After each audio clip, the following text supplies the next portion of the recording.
Well, howdy, y'all. Welcome in. The Rob Brown Show's on your radio. It is Friday. Welcome to the radio broadcast. How do you do, everybody that's not a Packers fan? Great to be with you on a Friday. How about the Green Bay Packers being not great at the footballing this year, ladies and gentlemen? Get worked last night by King Henry, who decided to do his best Christian McCaffrey impression and throw a touchdown as well. Hilarious. Talks a little Thursday night football coming up here in just a little while. Obviously, we got some NBA to get into. It's been wild, but it's Friday, so we got to talk some football. A big-time college and professional weekend upcoming that we need to get into, ladies and gentlemen. Very excited about it. What are you pondering over there? You look very, very deep in thought, great one. All right, so everything's ready to do the show, and then something pops up on Twitter, and I'm just like, why? Well, I mean, I was doing a show, but now I have to know what that is. It's a dill pickle candle. I don't hate it. You don't like the smell of pickles? Really? You don't like the smell candle? of pickles? I mean, I'm okay with it when you first open up the jar, but I don't want my house smelling like it. I don't know, man. Like a Saturday barbecue.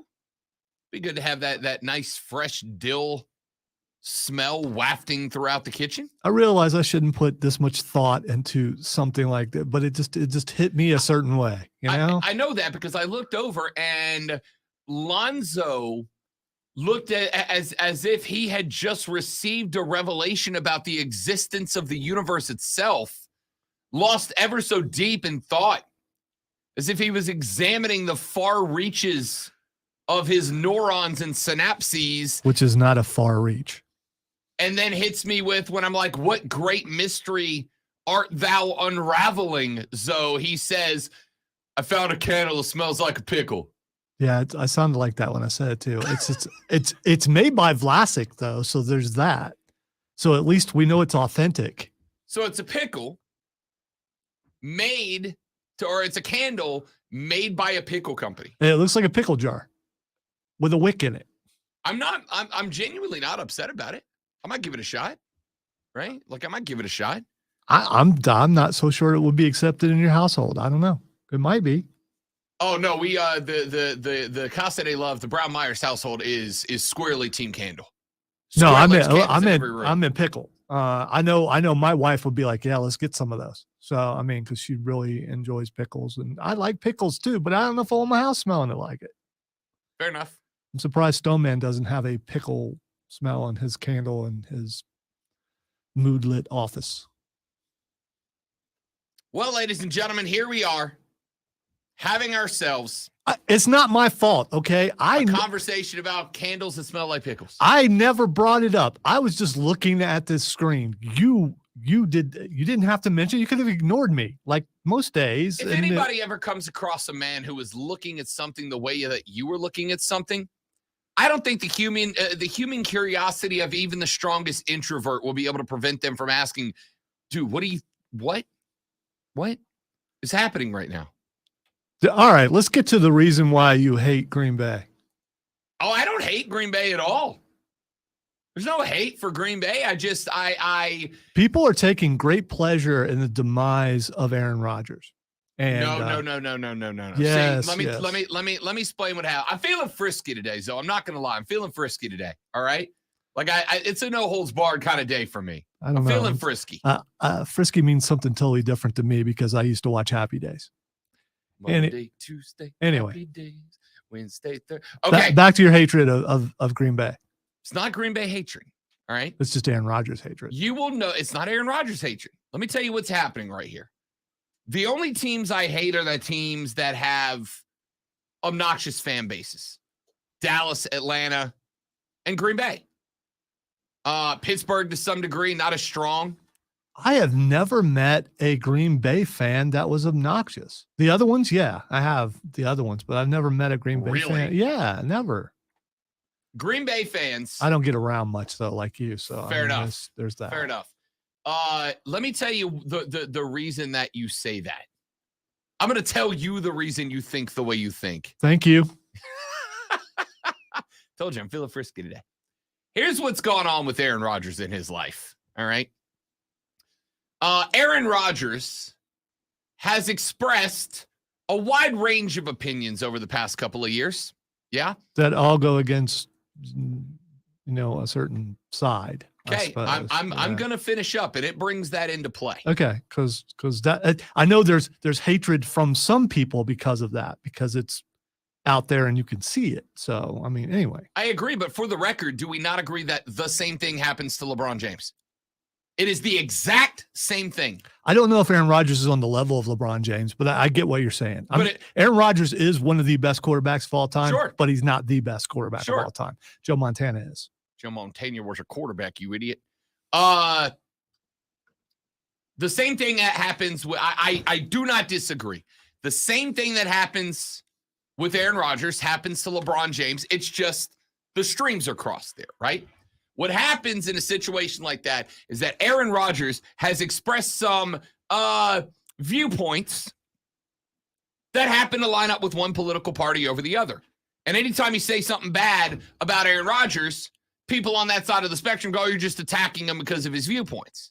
And very frequently, not always, but very frequently, those same people are the people that said a number of years ago, I ain't watching the NFL because these players in there expressing their viewpoints, but they're cool when Rodgers does it, right? The point that I'm making here is I think all of us are guilty to some level of hypocrisy when it comes to reacting to athletes.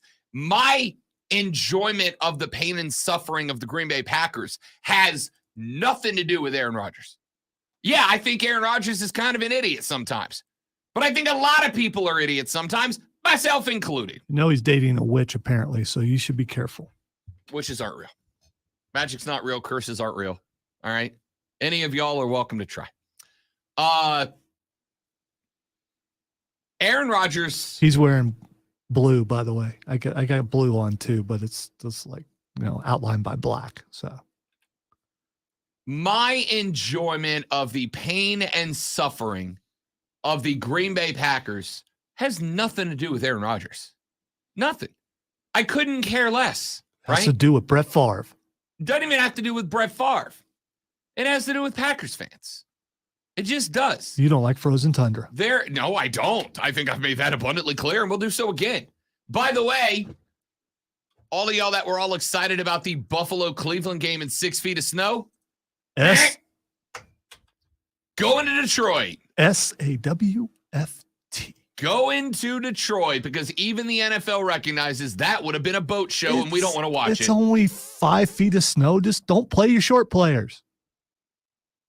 You just see like helmets floating around. Yeah. It would look like old school electronic football. Oh, you haven't seen all the tweets. It's just snow and you see something moving around and they pick a particular player and say they're moving. It's pretty funny. Yeah, I got no interest in that. I'm glad it moved. Now I get to see Josh Allen try to earn one or two of his Josh Allens back. You would have got to see it. You just would have seen his chin up. Yeah, just eyes and not even face mask, just top of helmets running around. Aaron Rodgers has said some things that I absolutely deem idiotic. All right? If you're the kind of dude that's ramming oils and spices up your rear end in order to cleanse yourself, you're doing it wrong. All right? You just are. Have you tried it? I mean, I don't know. I will try. I will go ahead and do it when you bring me any legitimate empirical evidence that it's going to help me. Otherwise, no, I'm not. It's homeopathic. You just don't believe in that. You know what homeopathic is another answer for? Or is another word for? Doesn't work, but I need to sell you something. That's what homeopathic means. Do you know what they call alternative medicine that works? They call it medicine. All right? So A-Rod is not a doctor, and he needs to shut the hell up in that world. All right? He just does. That being said, it was never about I like or dislike Aaron Rodgers. There's always been a little part of me that has a soft spot for Aaron Rodgers because He just always seemed like, yeah, he's a bit out there, but he seems like we get along. Seems like we'd have a good time hanging out, having a beer. Unlike the people of Qatar. We'll talk about that coming up in a minute. I love the pain and suffering of fan bases that are obnoxious, and Green Bay added themselves to that list. They had a couple of years of success. And by goodness gracious, do I get tired of Packers fans? Well, we're the only team that's owned by the fans. Yeah. Well, y'all are doing a terrible job as owners then, aren't you? You're doing a terrible job of ownership, don't you know? I enjoy watching. I guess it is Wisconsin. So I was going to say, how do you know that? I haven't met Green Bay fans. Do they really sound that way? Not all of them. Okay. I have met some that do. But look, it's an obnoxious fan base. It is an entitled fan base, and I enjoy watching that. I enjoy watching the Pittsburgh Steelers be bad. I've enjoyed Dallas Cowboy fans still trying to convince you that they're relevant in the NFL every year before this one. Well, we won a bunch of Super Bowls. Yeah, I was 4 when you won your last one, so cool. They have ESPN to help them out on that since they talk about it. Oh, I know, all the damn time. So, yes, I enjoy watching the Cowboys lose. I enjoy watching Atlanta lose for the same reason. Every time I've been to Atlanta for a football game, their fans are a pain, man. There are a bunch that are very, very cool. A bunch that are very cool. But by and large, the mob mentality, they're not fun. So, yeah. Oh, and by the way, I like Tennessee, man. I like Tennessee. You know why? Because Tennessee fans are the exact opposite. Tennessee fans are like, yeah, we know what we are. We know where we are. We're just here to have a good time. And I respect that. I appreciate that. All right. Coming up on the show today, ladies and gentlemen. Big day. By the way, Lonzo, do you want to be the first to give Ryan Tannehill his flowers for last night? 333 and a whale of a night? I've never been negative about Tannehill, so why do I got to give him anything? Oh, you can give somebody flowers that you already like. I think Ryan Tannehill going 22 of 27 for 333 and a pair of touches is worthy of the flowers. Hey, I'm a Vrabel guy. He played at Ohio State, so I mean, Texter says, as a Green Bay fan who was born and raised in Wisconsin, I'm deeply offended by your northern accent. Oh, I'm so sorry, don't you know? I didn't say it was good. I said it was fun. I strive for comedy, not excellence, all right? I strive for comedy, not quality. There's a big difference. I apologize to you, Green Bay fan born in Wisconsin, for my terrible northern accent, don't you know? Don't put that all in the entire North. You're just going over there. No, just Wisconsin. Just, yeah. Where the Packers play, don't you know? Oh, it sounds more... I ventured into Chicago territory. Well, you've got a lot of accents mixed in there. But to people in the South, you are talking Northern. So you're good. Just Northern. Yeah, you're good. Where are you from? North? It's all the same. I didn't tell Lonzo yesterday. I have a nasty habit of identifying people based on what college football conference they come from, right? Lonzo was like, I don't know how we're talking about. He was asking me how cold it is in Florida. Yes. Yeah. And I said, well, it depends on where you are. Florida's a big damn state, right? Florida's a big state. And I said, in Pensacola, Florida, where I'm from, usually it's within 5 degrees of whatever the temperature here is. Like, it's a very similar climate there to here. It's just a little more humid right there by the Gulf, right? So, but you go down to Central Florida, South Florida, it's always a little bit warmer, right? It'll be in the 30s and 40s in Pensacola today. It'll be in the 60s down in Miami. Alonzo said, so when I retire, I need to retire down to Central Florida. I'm like, yeah, that's where the Big Ten people go. All right. He's like, what do you mean by the Big Ten people? I'm like, you know what I mean? Big Ten people. The Big Ten people. People from Big Ten country. They are Big Ten people. All right, bye. All right, anyway. A lot of stuff. All right, we're getting requests here. About? A caller is from Jersey. He wants to hear your Jersey accent. New Jersey. Gotta love New Jersey. Here's my Jersey accent because my granddaughter was born there. About it. Yeah. We went to my daughter was born. My granddaughter was born. Your whole New Jersey thing is just one word. No. Yeah, okay. My granddaughter was born in Jersey, and in the hospital, down in the bowels of the hospital, there was a restaurant, and there were a couple straight up Saturday Night Live skit Jersey dudes, and that's, hey yo, yeah. That's, I'd like this. Oh yeah. They just, I mean, heard it so many times, and me and Cameron are just looking at each other like, is this real? I'm from Jersey. So we kept going down. The food was good, so we kept going down there, but they just constantly, that's all it was. And then a girl walked in who worked there, and she was doing the same thing. It was amazing. It's Jersey, from the city, from Jersey. You say, yeah. Then you got Brooklyn, right? If you're from Brooklyn, you hate Jersey. If you're from Jersey, you hate Brooklyn. My man Hating Ass Mario, the producer from Bet for the Cycle, who was our betting show, checked in on the stream right now. He said, watching your show, pickles are disgusting and Green Bay bleeping sucks, and I love it. Amazing. By the way, don't go to Jersey. You can't turn left. It's still the most stupid thing in the entire. Why can't you turn left there? You don't turn left in Jersey. You got to go left. You know why? Because if you're from Jersey, you're always right. Bada bing, bada boom. I got nothing. I'm gonna get canceled after this show. I got nothing. I am absolutely canceled for Rob. this show. No, Rob. You said canceling doesn't exist. Or you mean the show's getting canceled? Yes. No, we're good. We're good. Texter says, I would love to hear you pronounce Wisconsin county names. And of course, why are we doing a show, right? Like, it's not a sports show. Rob, it is Friday. It's a Friday before a holiday. A lot of people are off next week. People are just having a good time. They're not Wisconsin. All right, here you go, texter who says, I would love to hear you pronounce Wisconsin county names. Go down to Central Florida. Oh boy. All right, go down to Central Florida. Our names, the only ones let's see, Waupaca. Waupaca. You just went southern. You went southern on that. You even because I'm from Florida, and we have a bunch of indigenous names for counties in Central Florida. Yeah, but too, you went South Carolina on that. You even did the head thing. You know the head thing. You just did that. You went Waupaca. Waupaca. Yeah, see, you did it again. All right, let's see. What you got? Other confusing ones? One of the only times you actually talking to the microphone is when you do that.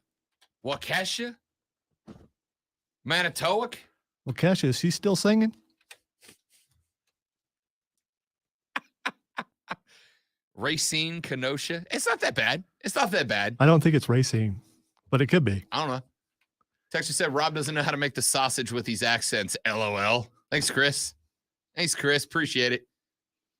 Listen, if you're still listening to the show right now, all right, quit being so negative. People are having a good time. You're getting texts. You're getting people on the stream. They're having a good time.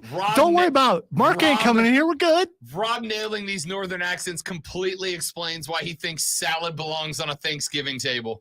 Very, very well done. What does that even mean? Do northerners have a thing for salad that southerners don't? You are the one that said salad is perfectly acceptable on Thanksgiving. On your table? No. See, he's changing it again. He keeps trying to change it. It's not greens. It was salad. He said salad. What did Charlie say that started that conversation? Doesn't matter. You're still going back to. You're the one who said this. We have proof. I can go back and find it. I will research. Charlie said no greens on Thanksgiving table, which is BS. Okra. Collard greens. I was going to say, I make some collard greens. Yeah. Lonzo's had my broccoli casserole. But it has nothing to do with that. He's just trying. He's doing that thing that he does. You know that thing? I said greens absolutely go on a table. And don't you have a salad on your Thanksgiving Day table? And then I was like about run out of town on a rail for having the audacity of saying it is audacity. Salad's good. Yeah, no, salad is good, just not on Thanksgiving. People don't eat salad on Thanksgiving. Can't handle y'all. Texture says, fan, give us your best Georgia accent. I do every time I talk about the Georgia Bulldogs. Georgia. I don't know. Georgia is just a Charleston accent, but faster. By the way, someone, we'll call her Courtney, says no one eats salad on Thanksgiving. I'm not, dude. I swear to you, we did an entire day last year on the difference between dressing and stuffing. It is the same thing. It's dressing outside the turkey and stuffing inside. It is, but it's still the same thing. This is what, like, all the time I hear, like, why can't we as Americans, like, come together and unite and be like a united front? It's like, because sometimes you have opinions that I think are hurtful and damaging to other people, and I'm not going to stand for that. But if there is one front that I see fights over every Thanksgiving, then I'm like, yo, we have got to stop fighting. It's the dressing v stuffing debate. It is literally the same boat. It's either in the turkey or on the turkey. Just call it whatever the hell you want. Make sure it's there. Yeah, that's it. I don't need either anymore, so it doesn't matter. The one conflict that we as Americans must be unified on. Dressing is good. Stuffing is good because it's the same thing. Trying to figure out the fingers. It's a united front, Lonzo. Yeah, but you dressing just people, the stuffing people. It's a united front. He just had the tips in there. It wasn't full hand. So I mean, it's just like you want us united, but not all the way. That's what I got out of it.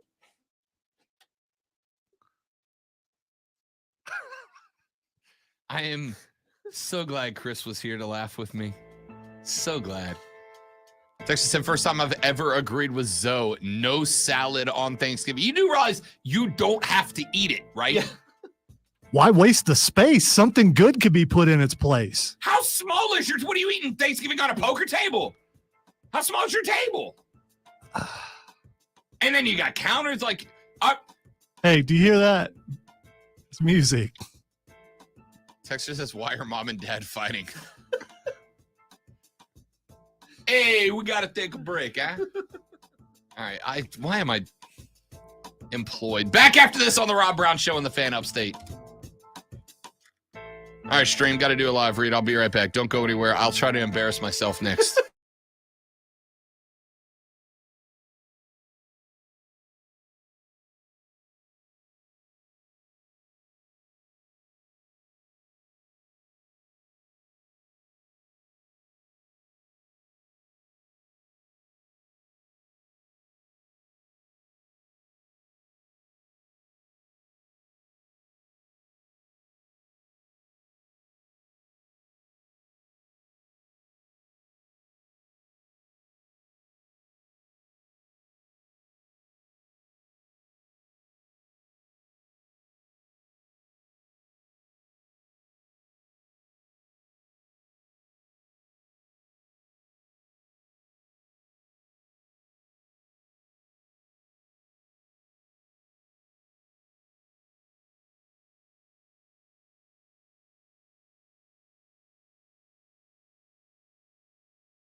Call MeadowStateHomeMortgage.com. The Green All right, we're back. Good morning, everybody. Division I men's basketball Steven, what's up, big dog? The Clemson Tigers, Carolina Steven Gamecocks, said, and Furman last day of work, it Pelicans feels useless as a salad at a table at Thanksgiving. Tickets are on sale now at Ticketmaster. It's interesting. Sponsored since by you asked the South question, I don't Carolina know. Education Lottery. The Powerball jackpot for Saturday is $93 Yeah, million. me Be sure to stop by your local but I don't South think I Carolina would Education All Lottery right. retailer. They and probably get wouldn't your get ticket today. touched, but, I mean, CSC you know. I am the Education type Lottery You can put- has I try and eat jackpot everything. odds in I don't the know. store If you near move that out of the way, you can put banana pudding there. Just saying. Coming up, Thanks, Steven.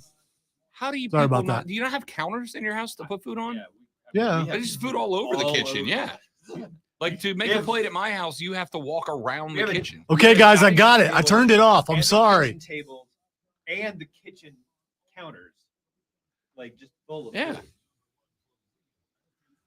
Let's face it, not being able to hear me is probably not a bad thing. Green Bay fans feel entitled because they won before color TV when there were 8 teams. I mean, my solution is going to be restart the computer. All right, if you missed it, my interview with John Harkes, 2-time World Cup participant, 2-time MLS Cup winner with the DC United squad, and current head coach of your USL League One Greenville Triumph. Got to sit down for about an hour with Harksey on Wednesday and cut that interview. It dropped yesterday. It is, as of right now, on my YouTube channel. It is on the Fan Upstate page on Facebook. And at the end of the show today, it'll go up on our website at thefanupstate.com. If you have not heard that interview yet, go grab it, go snag it, go pick it up. Got into conversation about the World Cup, which will start on Sunday. The U.S. first match is on Monday. So if you've not heard that interview yet, go grab it, go pick it up. It's interesting. It's interesting. Harkes provides an incredibly unique perspective in that not only is he a USMNT alum, not only has he played in multiple World Cups, but now he is also a manager as well. He looks at the game through the eyes of a head coach, of a manager. And so he provides, I think, one of the most unique perspectives you are going to find on what this World Cup is and means for the Americans as a team, for us as fans. And at the end of the interview, for about the last 10 minutes, we talked about what a successful World Cup run would, what ramifications it would have on the sport in this country at every single level, from middle school up through lower level professional, up through the MLS. That pod is now up and available. It will be on the website at the end of the day, and it is up on the YouTube channel at The Rob Brown Show right this very second. So go check it out. Speaking of the World Cup, how about Qatar and FIFA announcing this morning, about 48 hours before the World Cup kicks off, that they have decided they will not sell beer at the stadiums where matches are taking place. They will not allow, FIFA's largest sponsor, Budweiser, to sell brewskis in the stadiums during the matches, which, had that been the decision from the beginning, I'd have been like, all right, that's dumb, but they're the host country. I get it, right? I think it's dumb, but hey, it's their decision. They're the host country. I don't have a problem with it had they announced this and just ran with this decision from the beginning. But I think it's kind of garbage, a pile of hot garbage, to make that decision last minute, right? Like a day and a half. Basically, after the fans are already there, they're like, we're not gonna do that thing we said we were gonna do. We're not gonna let that happen. Isn't it really hot there?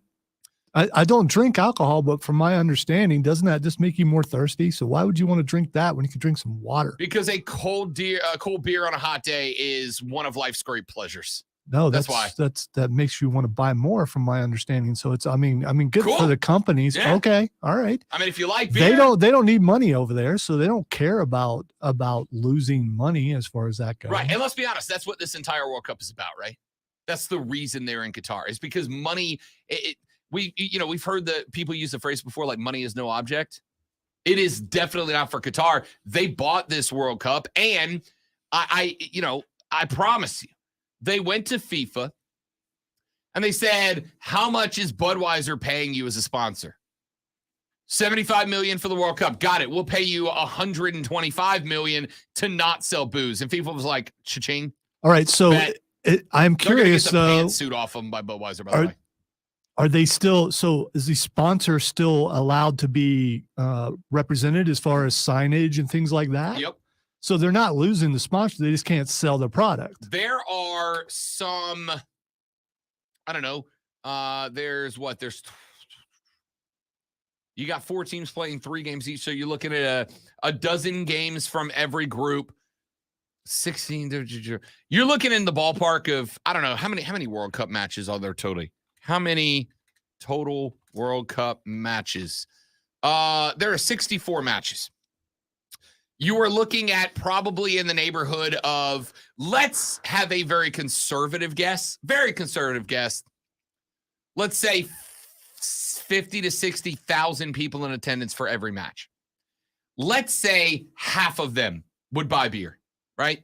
So 25 to 30,000 people per match over 64 matches. And again, let's say conservatively that they would that those 25 to 30,000 per match would buy 2 beers, which again is not reasonable. It's a very conservative guess. Budweiser's probably looking at missing out on selling upwards of 1 million beers. And by the way, that includes pre-match, match, post-match, etc. Budweiser's still allowed to be there and still allowed to advertise. In fact, they are going to sell Bud Zero, which is zero. It's alcohol-free beer in the stadium. This story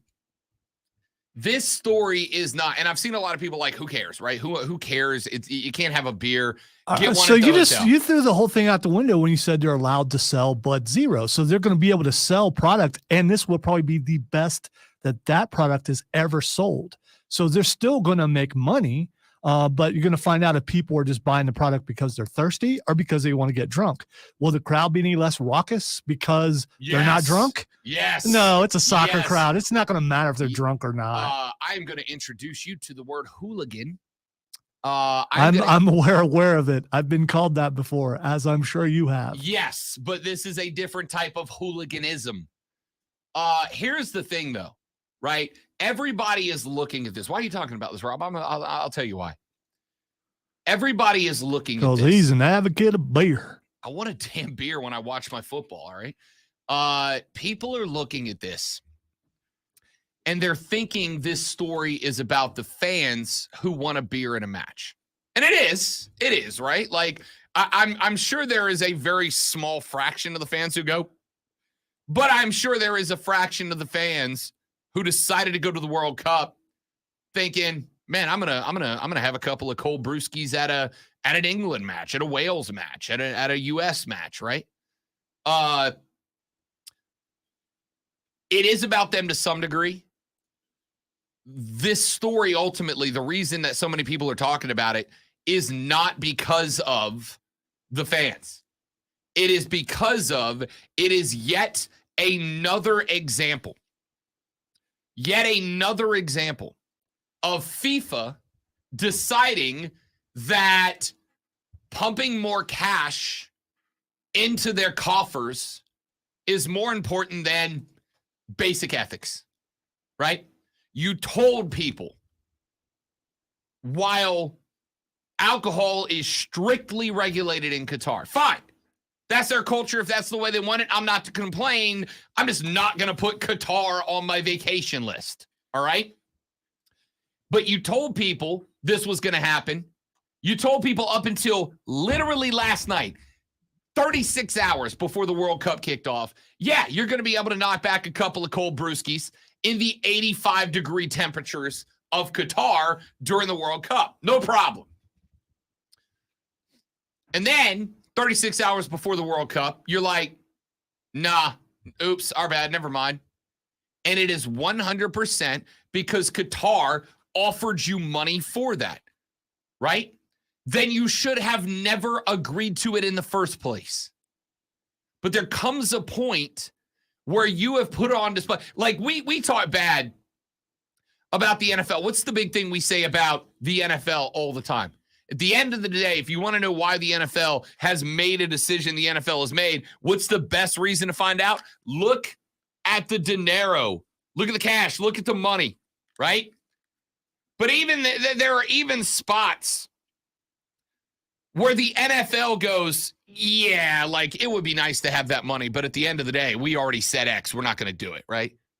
Now, they might work on a change to fix it in the future, but this just is what it is, right? I'd like to think that FIFA would go, hey, we said there'd be beer. There's going to be beer. In the future, if a host country does not want to allow alcohol in and around the World Cup, then they will have to put that into their World Cup bid, right?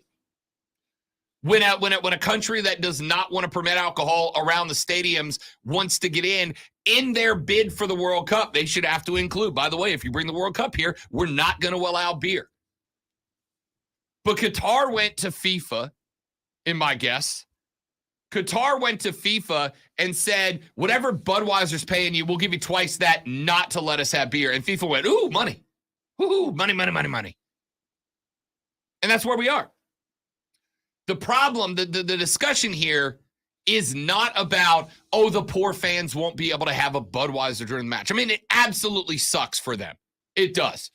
I would not be happy if I was going to Qatar, really looking forward to knocking back a couple of cold brewskis in the heat while I watch the American football team take on Wales, England, and Iran, and then hopefully a few games in the knockout round.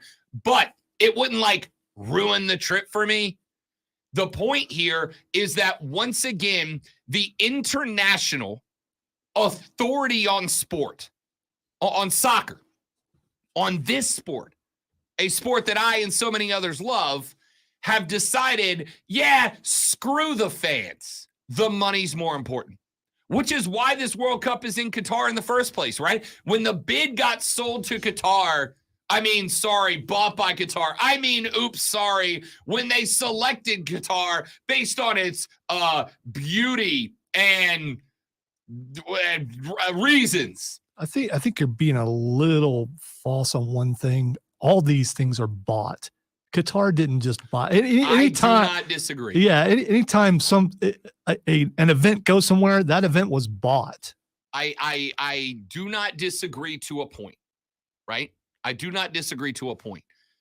But there is also the point that FIFA has 2 or 3 or 4 times made decisions that impact everyone in this environment negatively in order to get Qatar money.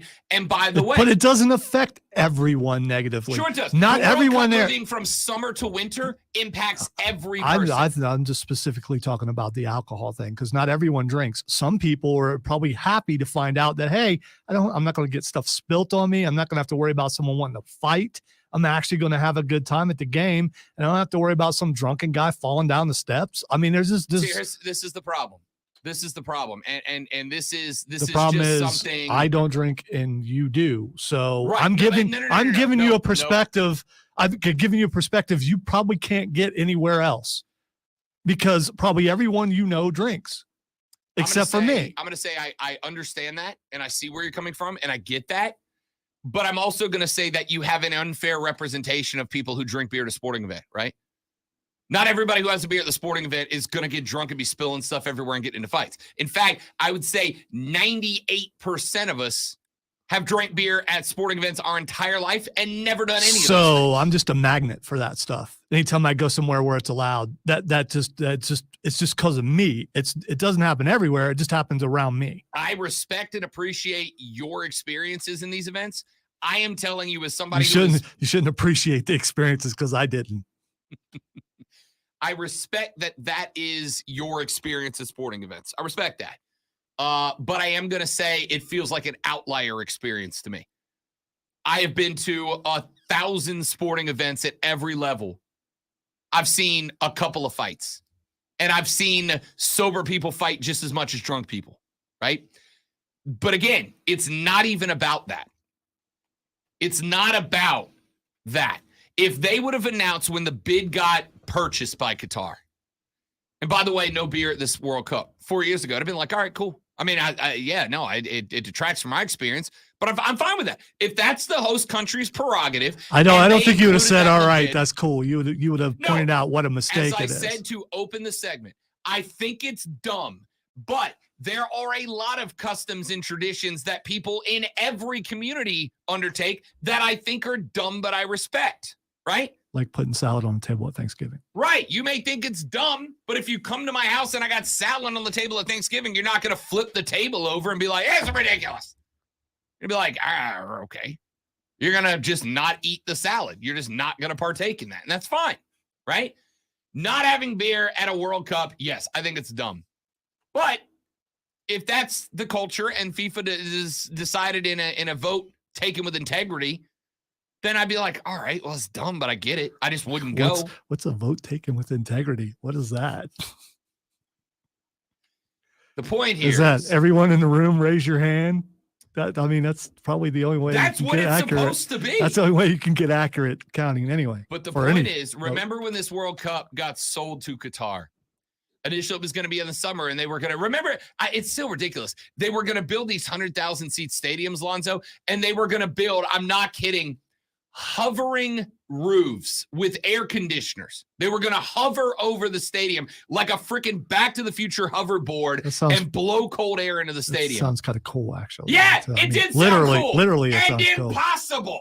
It's not impossible. We don't have hover technology to cover a whole ass stadium. You saw what they did with drones during right, but they are a roof. Event. They sold us a roof, a whole ass stadium roof. That flies. Yeah, I believe it's possible. That flies. I do. I absolutely believe it's possible. Vibranium's not real, my dudes. You don't need vibranium. Vibranium would be too, well, maybe not too What heavy. Was promised was never rational. It was stupid. It was never going to happen. Then they had to move it. Then 100 days ago, they had to move the start time back because these slave labor death camps they put up in order to build these stadiums, they also couldn't keep up with the stupid deadlines. This whole thing's a disaster. It's embarrassing as hell, and FIFA should be bad. And the problem is FIFA's decisions impact every football club down the line. All right, Rob, here's a solution. Don't watch it. You've talked about all these bad things. Don't watch it. I mean, you show them. Don't watch one single minute of the World Cup. Anyway, the U.S.'s match is 2:00 on Monday, and if you want to know where I'll be watching, let me know. Wherever he's watching, he'll probably be able to drink beer, though. I will tell you this. I'm 100% watching it on an illegal stream. I'm saying that openly. I will watch it on a stream. They will not get my audience click number. Won't happen. Pretty sure I'm definitely not doing that. That's what I said, right? I'm definitely not going to watch it on an illegal stream.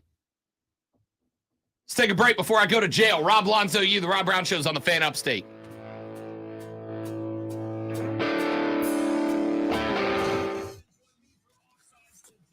They ruined the good music with that.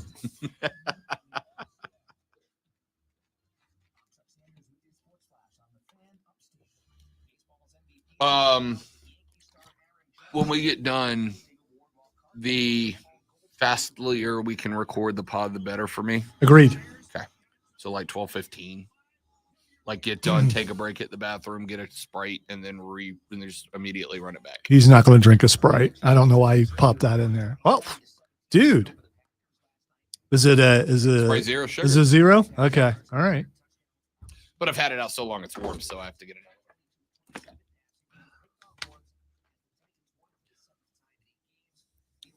That's weird because those don't have caffeine in them.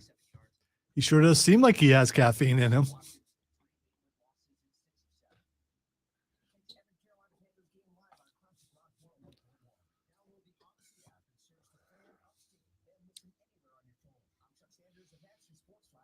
That's probably true, Steven. I'd like to find out someday. Probably won't, but you know.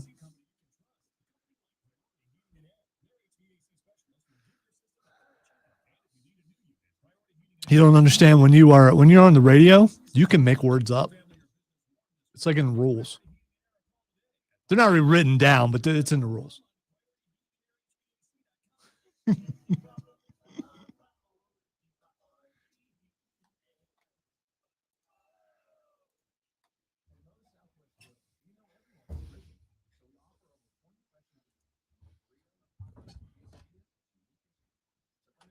Ooh, the original ET animatronic can be yours just for a few $1 million. Can I take out a loan with you, Rob?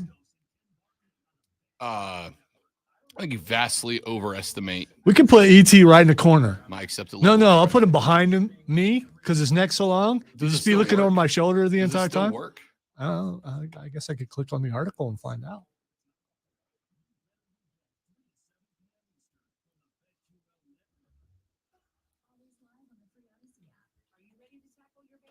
No, it's 2 to 3 million. Never mind. If it was only 1 million, you might be. The guy able that to we're gonna handle talk it. about this later. The guy that caught the Aaron Judge home run ball turned down $3 million for it and is sending it to auction. That's a mistake, I think.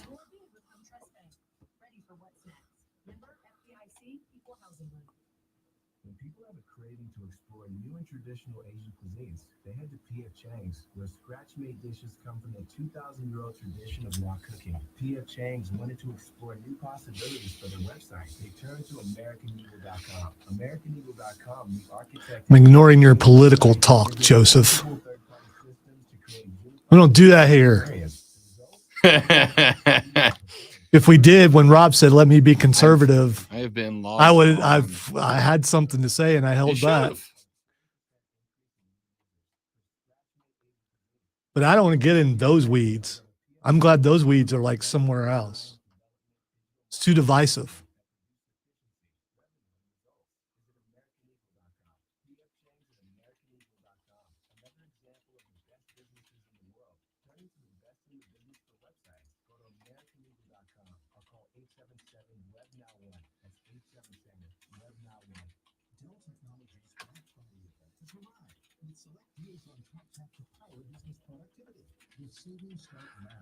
I'm having that you're on vacation vibe where you just really want to leave. I have nowhere to go. I have nothing going on today, but I just want to be done. And I have to be back tomorrow. It's not like, but still. Somebody is accusing very seriously in all caps Vince Coakley of being a CIA plant. I'm sure he'll have fun with that.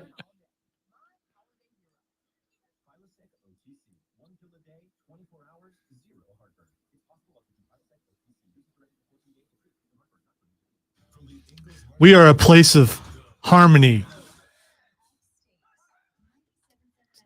or something.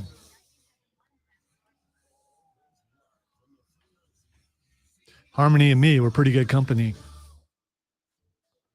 Some of you might get the reference.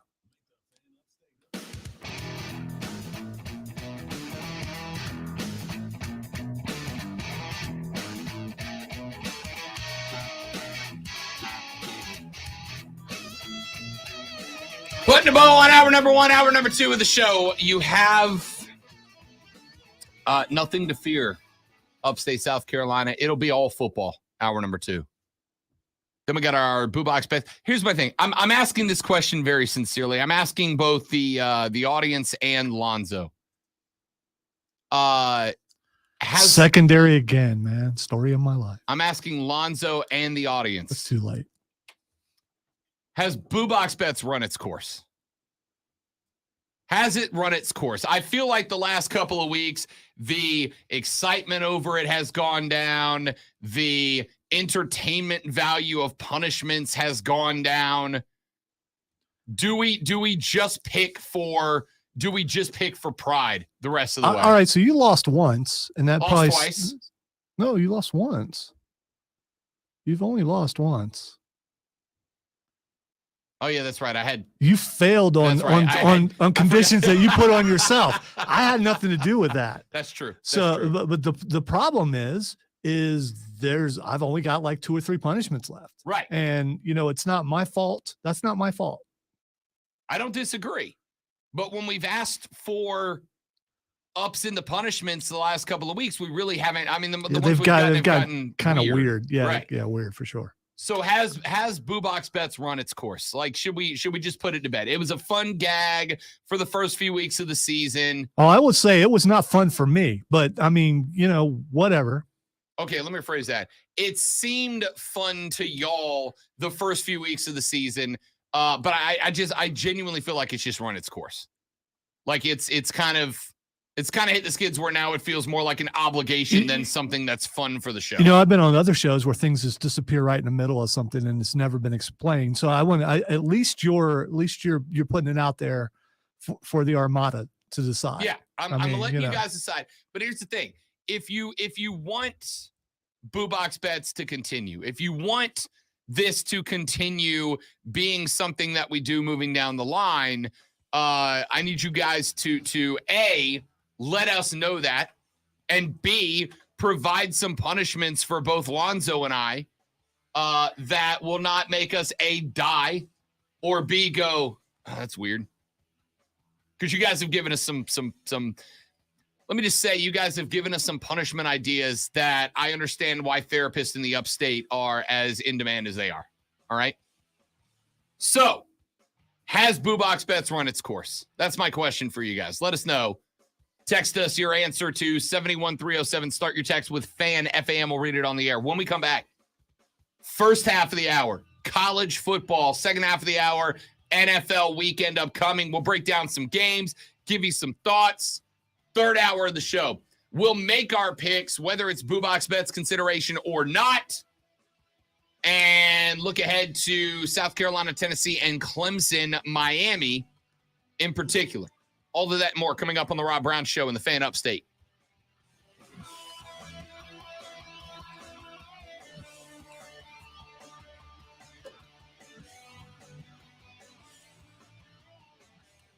So in the end, if this does go away, I feel like it's my fault because I let everyone down because I just can't beat him. I tried really, I tried really hard. I mean, I've used every strategy I can come up with. But he's an expert has been on betting shows, still on betting shows. And I'm just a novice and, I'm just a man of the people and I've let the people down and I apologize. Did beat him once though.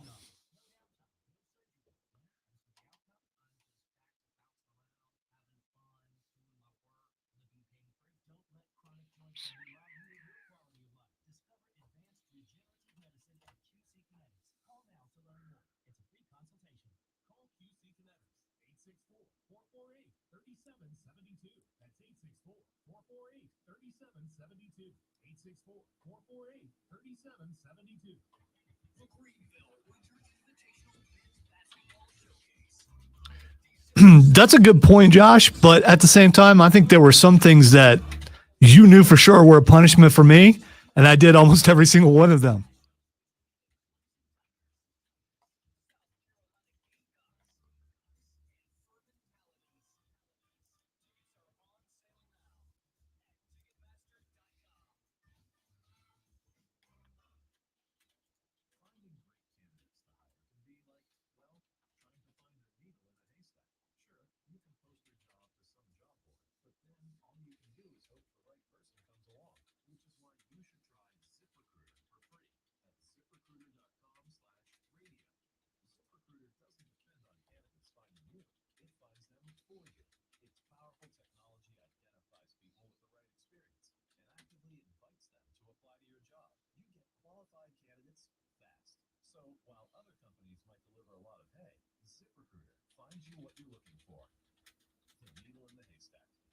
See why 4 out of 5 employers who post a job in ZipRecruiter get a quality candidate within the first day.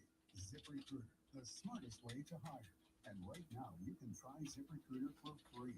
That's right, free at ZipRecruiter.com/radio. That's ZipRecruiter.com/radio. ZipRecruiter.com/radio. The Upstate Holiday Light Show opens Thanksgiving night at Greenville Ticket Speedway. Drive through. Wasn't excuses. It was unfair. The sky ablaze, synchronized with the music of your favorite holiday classics. UpstateLights.com. You've got advanced plus tickets, but you're not ready to run. You want straight talk, the facts about a Goldfix. Orgovix Remigolix 120 milligram prescription tablets is a treatment for adults with advanced prostate cancer. Fact: Orgovix is a different kind of androgen deprivation therapy treatment. And let me point out, I never once asked to not pay up. I paid up every time. That's not on me. It's on the bleeding heart across from me. It's all his fault. Now I want it to go away. Okay? Forget everybody.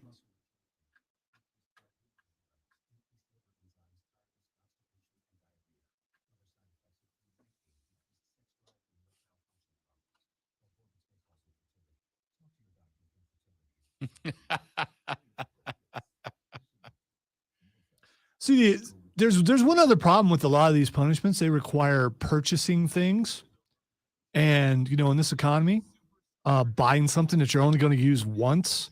Yeah, and because then, I don't think Zoe or I are working the male romper into a regular it's just rotation. not. Yeah, For the record, I actually think that's a hilarious punishment. I love that punishment, but I'm not spending $40 on a romper I'm wearing for 6 hours. And then throwing those it away. things right now are pretty expensive. Oh,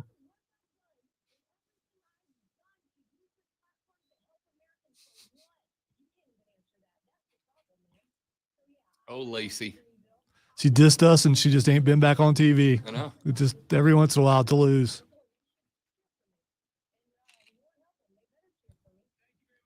Yeah, I don't think legally we can do that, Kevin, accept donations for things. Yeah, so.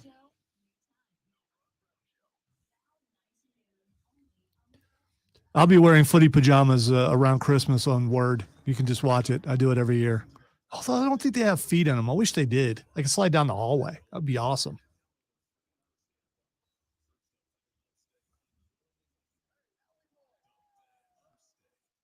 Again, not my fault, Steven. You're just mad because you kept reminding. That's all. You want to see me in pain.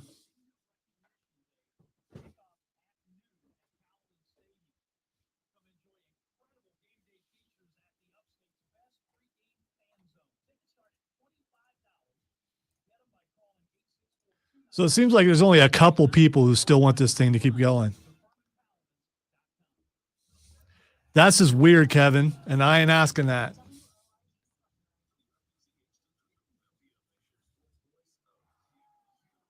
And I'm sure you mean Teddy Bear. Obviously. Now I hear Elvis.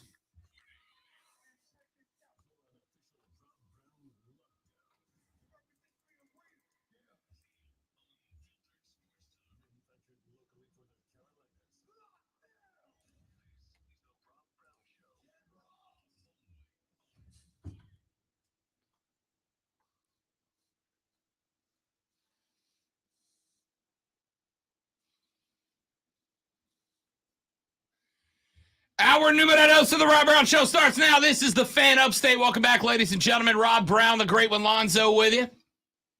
You guys are welcome, encouraged to be a part of the radio broadcast by shooting us a text message at 71307 on the Preferred Home Services text line. 71307. Start your text with FAN, F-A-N. Or give us a call. Go on the air, 844-326-3663, 844-326-3663. If you want to jump on the air with us. Got a couple of folks that have written in. One says, Rob, keep Boo Box bets. New punishment. Loser has to work one whole show using only their left hand or less coordinated hand. That's a good punishment. I don't know if Lonzo, I mean, it might hurt the show if Lonzo has to do that. Come on, man. Come on. I'm No. willing to add I'm that. not. Okay, I'm going to brag here. When it comes to running the board, I'm ambidextrous. That's fair. I mean, I use both hands. You can't be. You just can only go left hand. Well, as far as that goes, ergonomically, things are set up where I usually use my left hand mostly. Everything is right here. and my left hand is my offhand. So it wouldn't be punishment for me. So I can tell you, having, as soon as I read that text, like trying it would be a pain over here. You look at this board, you see every button I have to push. Where's it all situated? I get it. You don't see me reaching across to do that. No. So I mean, I don't know. I don't hate that bet. Or do we for Lonzo say right hand only? Even though he's right-handed, everything's to his left. Because that's what it would be for me. Everything's to my right. I got that. That's I'll tell you what, Texas, that's a good one. We get more of those, we keep it alive. Yeah, but here's the problem with that. So you're being put in a position to where you're making mistakes that the boss can ask why you're making those mistakes. I mean, doesn't that add to the pressure? It does. Doesn't that add to the pressure? Why are you making those mistakes? Because I lost a bet on air and had to work one-handed. Which he understands.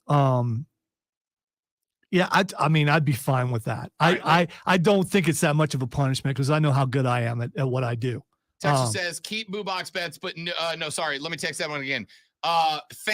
This one's from Joe in Boiling Springs. Joe says, it was fun until you lost and duck and dived the mayo, which y'all decided to put in the box. Then it was like, they're not serious about the segment, so it is what it is. Dude, listen, Joe, I get that. I really do. It kind of did kill it a little bit. I think, in fact, I'm not even disagreeing. I think you're right. But I think there was good reason for that, right? I think there was good reason for bailing. I got to say that I would have tried to eat it. But, I would have. And I get that you looked it up and you were worried and that's fine. But, and because I'm stupid and you research things and I would have just, all right, bring the mayo. I think I might have purged a few times while doing it, but Anyway. So far, it looks like the majority of folks don't really care anymore. So we might go ahead and kill that off. I'll let you know. We'd have one person in the stream say that one of the punishments should be that one of us should have to wear a male romper for an entire day. And I can tell you, that is another great punishment idea.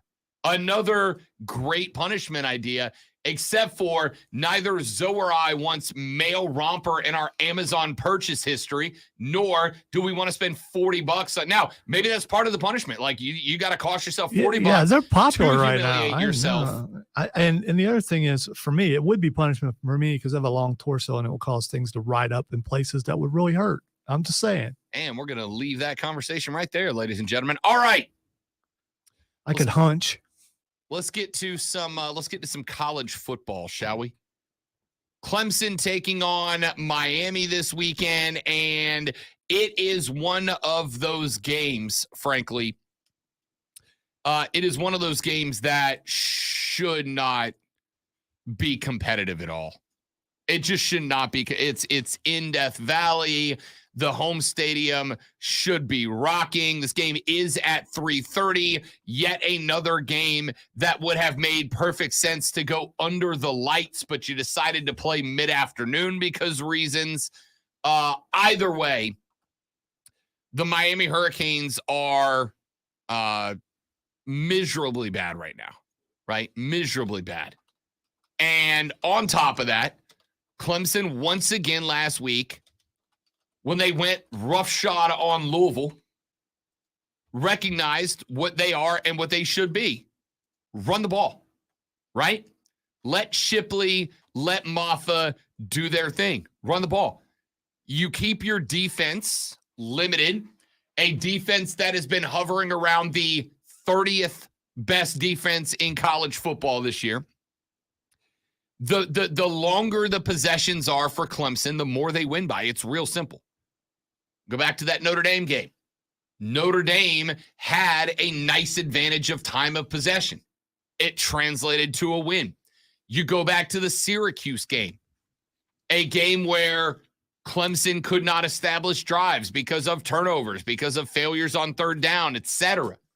Clemson allowed Syracuse to stay in that game much longer than they should have. Clemson is a 19-point favorite over the Miami Hurricanes this weekend. They are minus 1255 on the money line. You got to bet up over $1,200 to win a hundo back. That's ridiculous, man. It's a ridiculous number.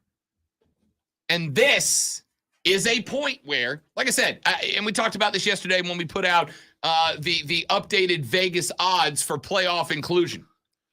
Clemson is a shocking +4. What was it? 450? A shocking +450. Higher than, better odds than USC. Which, by the way, if USC wins out, if SoCal wins out, they will add not one, not two, but 3 top 25 victories to their resume. Bang, bang, bang on the way out the door. UCLA, Notre Dame, and the the Pac-12 championship. And they have longer odds than Clemson. Now, granted, that's because that's going to be a tough 3-game stretch for the Trojans. Yeah, but that was one of the things that Clemson fans were saying. Look at all the ranked teams we beat. But Sure. they beat them early on, and then after you beat a team early on and you find out that team probably shouldn't have been ranked, it has to take away from the fact that they were ranked when you beat them, doesn't it? I mean, if you beat a team later that's ranked, they don't have enough time to prove that maybe they're not that good. It's an interesting dichotomy. I think it's super subjective, right? I think it is super subjective. If you were a member of the CFP, how would you look at that? Because I think I would look at it that way.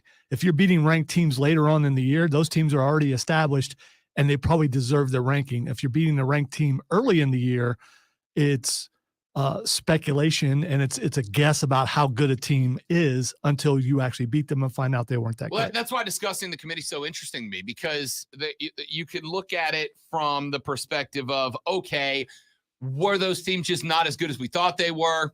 Right? Was that preseason rankings playing too much into the whole thing? Or the other aspect of it could be, did we beat them and send them on the downward spiral, right? Like, did we physically beat them up? Did we cause them to have to reset their plans? Did we take away the winning mentality by showing them that they're not as good as they thought they were? Like, put it this way. Syracuse, Wake, and NC State all began falling off. All 3 began falling off after they played Clemson, right? All 3 started falling off after they played Clemson. Does Clemson get some credit for being an ACC program destroyer, right? So because all 3, if one of them fell off, you'd be like, all right, that happens. But when you play the 3 other ranked teams, you beat the other 3 ranked teams, and all 3 of them start to fall off after that L, I think it's fair to go, does Clemson do something to you when they beat you? And that's why we know that they're as good as they are. I can't remember if the CFP was out before they played any of those teams. Oh, yes. No, sorry. So sorry. They played those teams before the college football playoff rankings. So, and that's got to be another reason why the CFP is later. And so they probably look at the AP and the coaches poll and all that kind of thing and realize that it's just a guess. So by the time that they're actually picking these teams, they've seen enough games to know if those teams are for real and should be ranked or not. And I just think it's a better look for USC beating these teams later in the year than it is Clemson beating ranked teams early in the year. So it has to hurt them. And again, I can't tell you that you're wrong, right? I can't say that you are wrong. All I can say is I suspect that there are some folks that look at Clemson. I think there are some folks that look at Clemson and go, wait a minute, they are beating teams and sending them into downward spirals. And then there are going to be other folks that look and go, man, the ACC is just not what we thought it was at the beginning of the year, right? Because by the way, or the ACC is what it always is. Sure, however you want to look at it. Because Wake, NC State, and Cuse are all 3 or more loss teams now, right? All 3 of them have 3 or more losses now. Clemson would look a hell of a lot better off if that was the only game NC State lost, the only game Wake lost, the only game Cuse lost. Syracuse, who gave Clemson everything they wanted in their house, went down to Tallahassee 2 weeks later and got beat by had FSU come to their house 2 weeks later and got beat by 35 points, right? That doesn't help Clemson. But again, do you give some level of credit to Clemson for putting them in a spiral? For Dino Babers looking at this team and being like, uh-oh, what do we do now? Right? And I don't think you're wrong for doing that, and I don't think you're wrong for not doing it. I don't think you're wrong for looking at the ACC and going, weak sauce, or for looking at the ACC and going, they're bad because Clemson is beating the hell out of everybody. They're bad because Clemson is smoking them every single year, and they can't catch up, right? This is my thought. Just my thought. Texas says, Rob, is Clemson looked at by Las Vegas because the chance they win the ACC and a conference champ looks better than a one-loss Tennessee team? I don't think so. I genuinely think, and I know a lot of y'all hate this, and that's fine, but I think, by the way, Tennessee's minus 350. Minus 350. Bet 350 to win the hundo, as opposed to Clemson being plus 450. Bet a hundo to get 450 back. A one-loss SEC team is going to be looked at dramatically better, even without being a conference champion, than the ACC. Because I will say this, even if you do give Clemson credit for sending Wake, State, and Cuse into a downward spiral, even if you give them the credit for it, they're still 3-loss teams. All bowl eligible, but they're all still 3-loss teams, right? The ACC looked super winnable. How much better does a one-loss SEC team look? Georgia's minus 5,000 to get in. 5K you have to bet to win a $100 bill back. That's how favored they are. They're looking and going, all right, even if Georgia loses a game, they can lose one of their last 3, which are Kentucky, Georgia Tech, and LSU, right? Kentucky, Georgia Tech, and LSU. They can drop one of those 3, and they're still going dancing. Now, granted, they will be an SEC Conference Championship participant, and Tennessee will not. So Tennessee gets punished for that a little bit. But that just kind of is what it is. That just kind of is what it is. Texas says FSU got beat by Clemson and have not lost since. That is true. Remember, FSU ran that ranked table of ACC teams back to back to back. NC State, Wake, and Clemson. They lost to all 3, but then have come back and won 4 in a row, and now we're a top 25 team. FSU, by the way, FSU's win over LSU is carrying Florida State right now, and Florida State bouncing back up into the top 25 after running 4 in a row off is helping Clemson out dramatically. Going down to Tallahassee and beating FSU that beat LSU is one of the few things that is carrying Clemson and making them look a little bit better as a still playoff possibility. A long shot one, but a possibility nonetheless. That's a good point. That's a good point. So anyway, it's interesting. All of that being said, circling back to the game itself, Lonzo, Clemson better beat Miami by 20 points. Line's 19.5, so I know it's very possible. Yeah, they're going to need style points. Clemson's going to win the rest of the way out. I mean, I don't think anyone's going to pick them to lose. Is that anybody. UNC game granted for you? Is that ACC championship a grant? It's not for granted by me. As of now, it is. Things could change. We'll see. North Carolina. We'll see how 15 team. We'll see how they come out and play the rest of the way. Because if I don't know if they come out, I don't think Dabo will allow them to get down like we can't go where we need to go. I think they finished the season pretty strong last year, so they're probably fine. If we had to pick today, I'd pick Clemson to win. Yes. Fair enough. All right. Let's take a break. When we come back, let's look at South Carolina, Tennessee.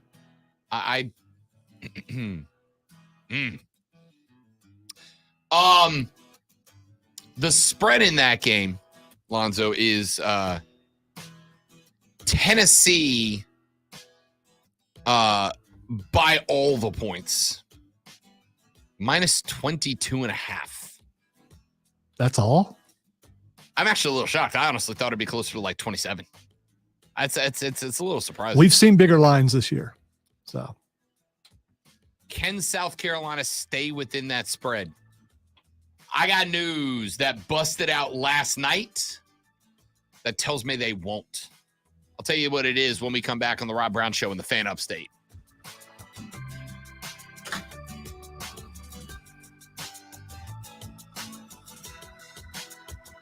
all right, so Nerdist keeps doing this to me. They keep popping stuff up.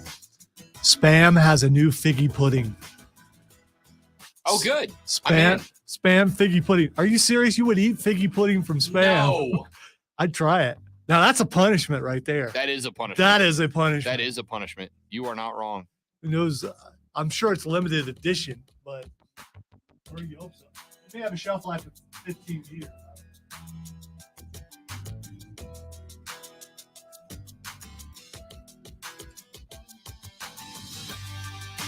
I got to read that article. I may need to pick some of that up for the Christmas special.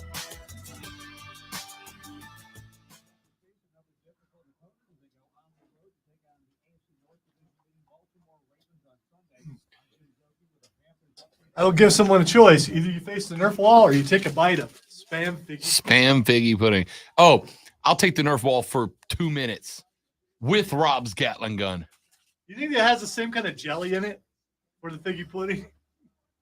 Or is it a different kind of? It'd be brown, probably.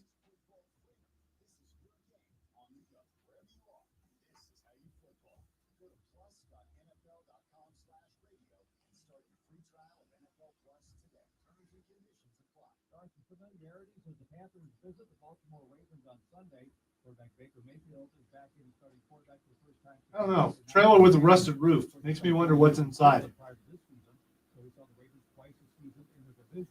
Some things remain the same with Baltimore's defense. It comes down to their players. It always has. They have great players on defense. They're stout, they're tough. Playing them twice a year is always a challenge. So, yeah, I've seen a bunch of those guys, but they're a talented group. They play hard, and they're smart veterans. I've seen a lot of ball. Quarterback Lamar Jackson is the star of the Ravens offense and a former MVP in this league. This season, he's got 16 touchdown passes, but also is tracking for a 1,000-yard rushing season as their team rushing leader. Panthers center Bradley Bozeman talked about blocking and playing with Jackson past couple of seasons when he was. It's not punishment for me, Kevin. I was poor growing up. I've had pickled pig's feet. I got zero interest in eating a pig's foot. I'm from Southeast Louisiana.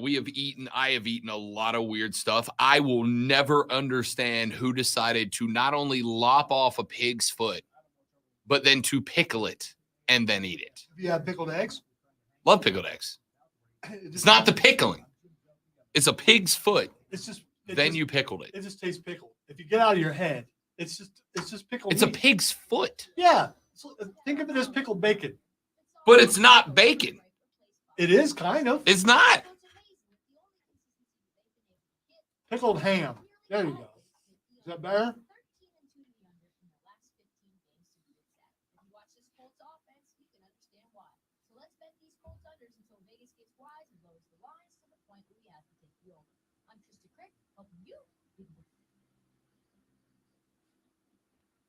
Anywhere fans go to cheer on their team, there are behind-the-scenes MVPs, ensuring everything is game day ready. We see you, Joe, fixing seats so every fan can enjoy every game. And Allie, who keeps her stadium running smoothly from the moment the first game starts to the last play. No, even when Roger's outside in the cold, he's still talking. We're always here for you with supplies and solutions for every. That dude has a good time. 24/7 customer support. Call clickgranger.com or just stop on. Granger, for the ones. Are you ready to sell your home, but you're worried about what's next? You sell your house and then you need to buy another one. Hey, it's Rob Brown here for Allen Tate. Listen to me.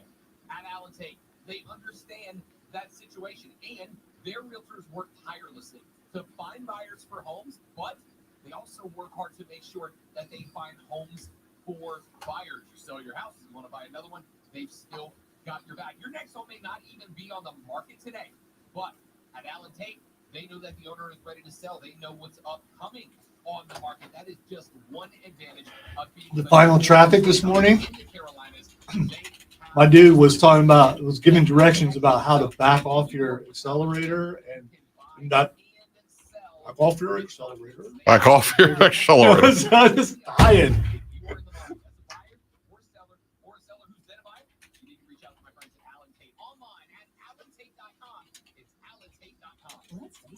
How come I picture a guy with an ascot doing the traffic? This is Thurston Howell III with your traffic. That's what he sounds like. So There's a bunch of poor people in Honda Civics on 385 today.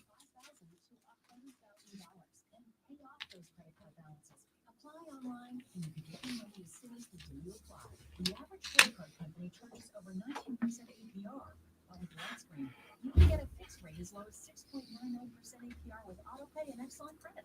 Now I can pay off my high-interest credit cards and save money at a much lower rate. if you're stuck in traffic on I-85, here's a tip. Go a different direction.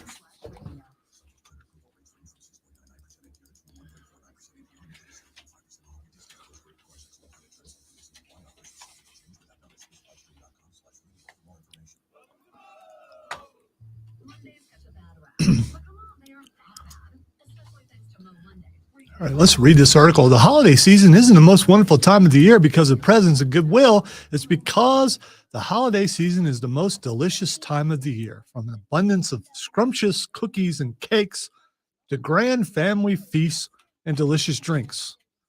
There's no better culinary time on the calendar than right now. The more the better. However, even I have my seasonal dining limits. I know because Spam just crashed right into them. The spreadable canned meat is back with another unlikely option. The company is getting into the Christmas spirit this year by combining with an old seasonal classic and Spam figgy pudding. Sounds strange enough to make anyone think Ebenezer Scrooge had the right idea all along.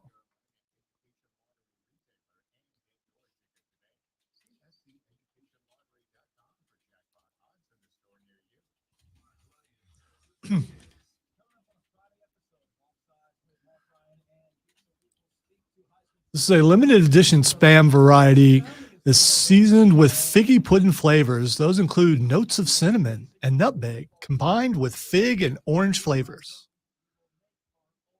So wait. So is it Spam? Is it figgy pudding flavored Spam, or is it actually? I need you to know, I could not care less. I gotta know. I don't care if it's figgy pudding made by Spam or Spam that tastes like figgy pudding. I'm not eating. Marshawn Lloyd out. Christian Beal-Smith also out. RB1 and 2 both unavailable when the Volunteers and the Gamecocks lock horns this Saturday evening in Columbia. Listen, from what I understand, the game is sold out. From what I understand, Willie B is going to be absolutely jumping at the kick of this game. I'm sure there are South Carolina fans that are hoping for the miracle upset, right? It's happened. It's college football. It's the reason we love the game. That being said, Tennessee is minus 22 on the spread right now. Zoe, where are you putting a paycheck on it? Tennessee to cover 22, South Carolina to be inside of 3 touchdowns. I said earlier, I'm surprised that the line is so low. I heard somewhere else or saw somewhere else, I think on this station, someone said that South Carolina's going to cover. No, they're not. They're going to get beat down pretty bad. I mean, when you are a running team and that's your identity, and you don't have anyone to run the ball, it might be a problem. It's going to be ugly. It's going to be very ugly. You got Juju McDowell You got Jaheim Bell, a couple of athletes, neither one a pure running back, right? Jaheim Bell's going to get his touches again. Why? Because you're out of choices. They're give him like his the touches. opposite of each other too. Bell's the big hulky, He's a bruiser. and McDowell's the quick guy. So you bring either one of them in, you know exactly what they're going to do with them. I'm going to say it. This team's in trouble. If you're Luke Doty, do you get a high ankle sprain just so you don't get sent in? Here's the thing. They're not going to send him in unless they just don't have a choice. And even if they don't have a choice, they might just go back to Dak Joyner, right? Because Doty can be redshirted. He's played in 4. If he plays another snap, the red shirt gets burned. Shane talked about that in the Florida game, right? Third quarter, people were like, why aren't we going to Doty? And Shane said afterwards, he said, hey, look, we didn't go to Doty because we didn't want to burn his red shirt in a game that we knew we had already lost, right? Can't do it. Can't do it. So without RB1, without RB2, now Tennessee, who, by the way, Tennessee has a very average defense. Very average defense.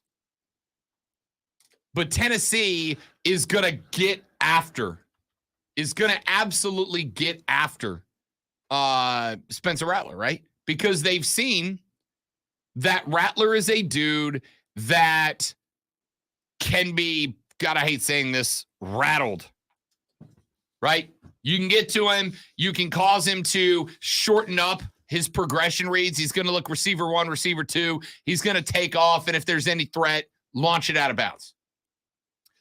Tennessee is going to bring a ton of pressure right now in order to get to Rattler, in order to cause him to misread the field, to panic in the way that he does. They are going to send everybody after Spencer Rattler.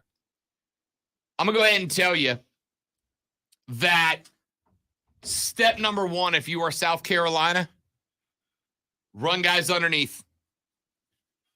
Both of your outside receivers, quick underneath, inside slant, hard 3 and in. Do not run any of those unprotected screens. Run the guys into the middle of the field. Dink and dive your way down the field. Because Tennessee's going to bring extra pressure. Right? They know that their defensive backs are not great.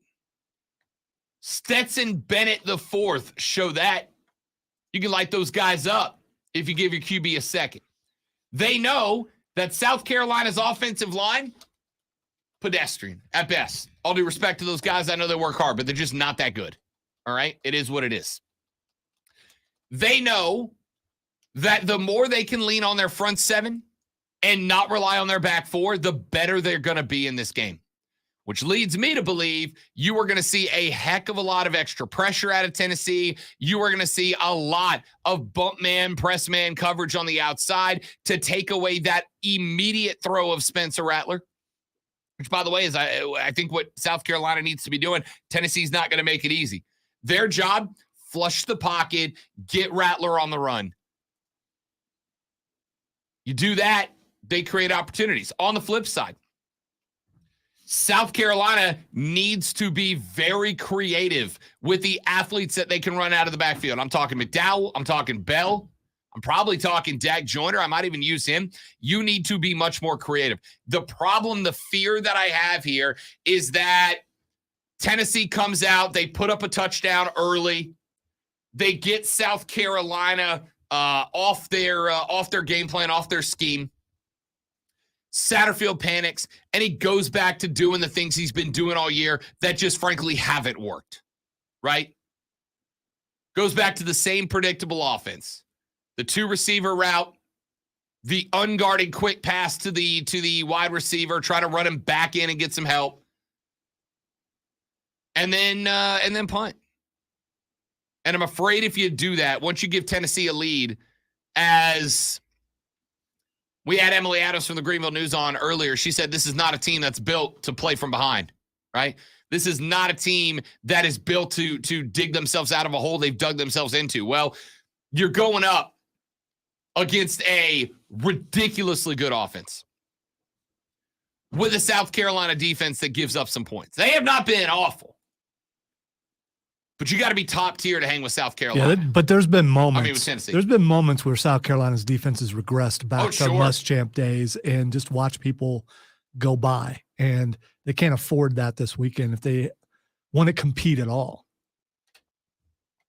If that happens against Tennessee on Saturday, it's going to be a long car ride back for the upstate for some of y'all. It's going to be a very quiet car ride back from Willie B.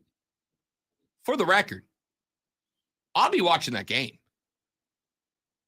I am hoping against hope. Do you understand how much I lose my mind for an upset? So I'll be real with you.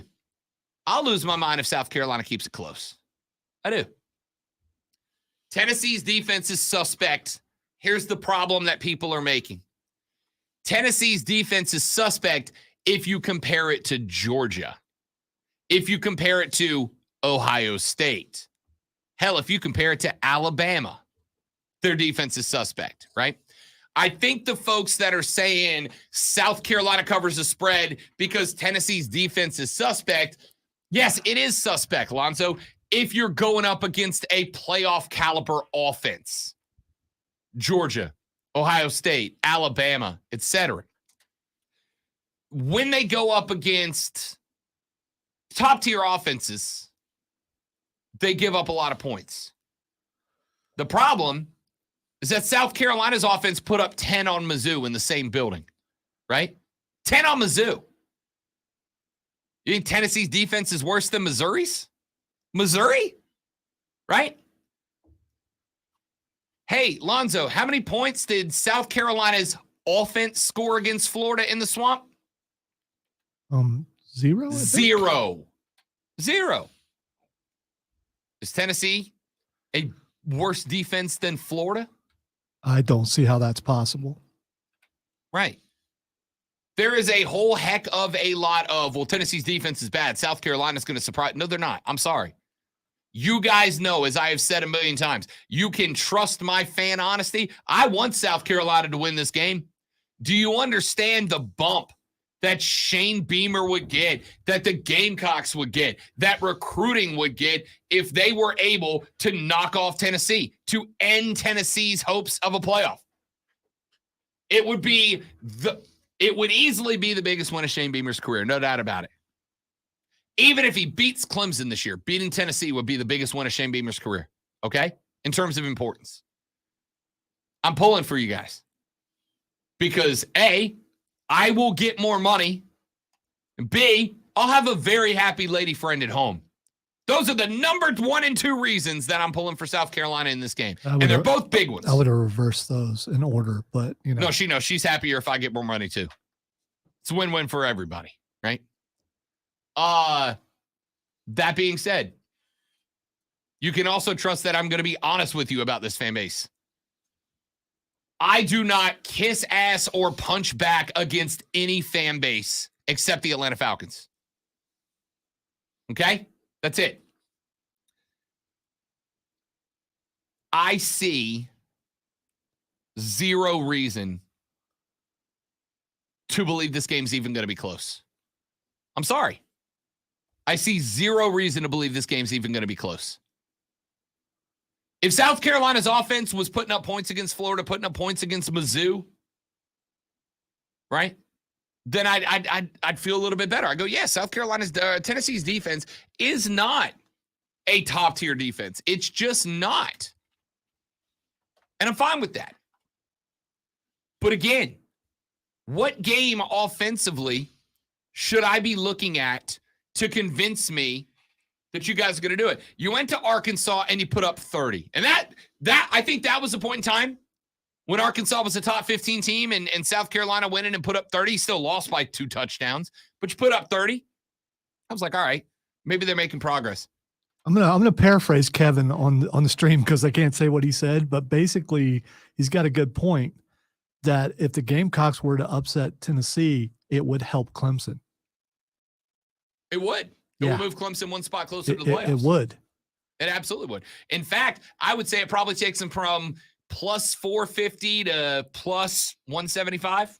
And I think there's still that mentality that you'd rather see your team lose than help the rival. And I don't like that. Oh, hell no. I'd rather see the team win. Hell no. Because here's the thing. Clemson ain't competing with Georgia or Ohio State. So I'm not worried about it, right? Like, you won the playoff, but you're going to be dogs. Yeah. And even if Clemson was able to put Clemson in there so you can round, watch them get their butts beat in the playoff. I mean, there's also pleasure that way. I mean, still made the playoff, but whatever, you know? Point is, what am I looking at out of this offense that leads me to believe that they are going to be able to take advantage of a mediocre Tennessee defense? Like, what aspect of the offense? You don't have Marshawn. You don't have CBS. Maybe they got to do what you pointed out earlier. You put Joyner in there. You just start. You straight up play this game like a bowl game, like you did that bowl game that just shocked everybody. Honestly, I'm not kidding. Yeah, that's what I would suggest. Just as many gimmick plays as you can come up with, because you're not supposed to win this What's game. The harm, right? Right. What's the harm? You're going to lose anyway, so why not go out there and do some fun things, especially on special teams, because we know how many fun plays they got on special teams. I mean, they could do a lot of things. Every bit of Beamer ball. Yeah. Every bit of Beamer ball. The only points you put on the board in the swamp were Beamer ball points. You better bring every bit of Beamer ball. Bring the gadgets. Like, I saw somebody the other day on Twitter, South Carolina fan, that was like, we got to stop. No gadget plays. I'm like, no. You should bring all the gadget plays. You should bring them all. Open the playbook. And then go next door and get their playbook. And then go to Madden and push Ask Corso a bunch of times and get that playbook. And then call up that one coach that never punted at the high school level. Get his playbook. Get all them playbooks. Pull all the weird stuff out. And let's go crazy. Let's see what the hell happens. It's a gimmick game. It's a gimmick game, Lonzo. It's a gimmick game. It's a TLC football game. It's a ladder match football game. Just pull out every kendo stick you got and get weird and maybe come up with one of those iconic games we're talking about 30 years. You guys remember when Tennessee was in a playoff spot, when they were making a run to get into the playoffs, and then South Carolina hit them with 19 double end around, Statue of Liberty, Omaha reverses and won the game? Remember that? Honestly, that's your best bet here. I'm sorry. And it's not bad. You know who else Tennessee outguns? Everybody that's not Georgia. It's not bad. Losing to this team, even by 50, is not bad. They beat everybody except Georgia and Bama by, a lot. All right. It's not bad. So there's some confusion on Kevin's part on the stream. By the way, check us out on stream on Facebook, on YouTube, on Twitter, on Twitch. First of all, he says if Lloyd is playing, we have a chance. Lloyd's not playing. He is not playing. And the other thing is, neither is Christian Bill Smith, by the way. He says, Lonzo, South Carolina fans are not pulling for Clemson. Never said that you were. No, you root for your team to win, even if you pull for your team, even if it helps the other team. I'm rooting for South Carolina to beat Tennessee. If it helps Clemson, oh well, because I could care less about Clemson. I mean, that's focus not on them, right? Don't focus on them right now. Focus on your next game. What's the phrase? Get your own house in order. Exactly. Get your house in order. Then worry about them. Thomas says he said no. He said I'll be there. Go Vols. Gonna paint Columbia orange. Be careful. Be careful with that. The orange part. Yeah, they don't like the orange there. Yeah. Patrick popped in, said Bell is not a running back. Stupid on Satterfield to overutilize him at running back because you can't scheme up anything else after you have God. Hounded the first half of the season for not using him. Now you are being stupid about how you use him. I don't have a problem with that take, Patrick. I don't have a problem with that take. Jaheim Bell is a tight end slot receiver that you can occasionally pull into the backfield and utilize as a bruiser. I agree with you. And the problem you bump into here is that your only other option is Juju McDowell, who's what, 5'9", 170? You cannot run him 35 times. Jaheim Bell's your only, I agree with that. You need to utilize him more in a wide open scheme, but Juju McDowell can't be that dude. He just can't. Patrick says Tennessee will have their way with us. Hate to say it, but they will. Yeah, they will. They will. That's just how it's going to go. By the way, I have a weather report. It is there's thunder snow going on in Buffalo right now. Thunder snow. Seen that happen. Yeah, before. yeah, yeah. Thunder snow is freaky, man. Because it shouldn't. It's just a thunderstorm, but it's snowing But instead. it's not. It just it doesn't feel right. It doesn't sound right. It's snowing because there's a quiet that comes with the snow as it's falling, and then it starts to thunder, and you're like, "Are we getting bombed or something?" There's no way. How's that?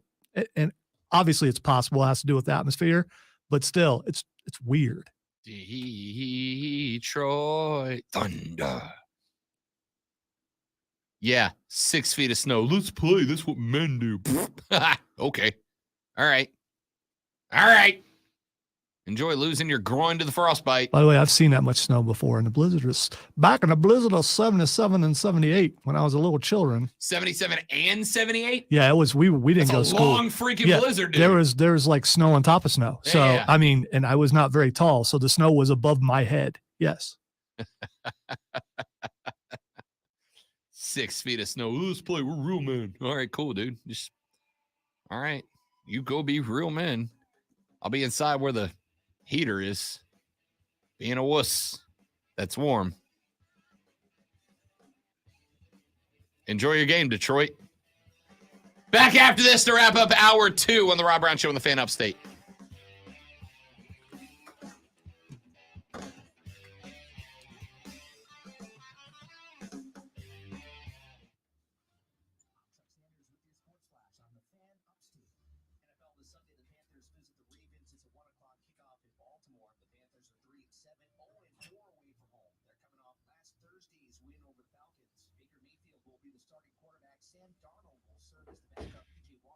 All right, in the restroom, guys. Be right back.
Search the fan upstate.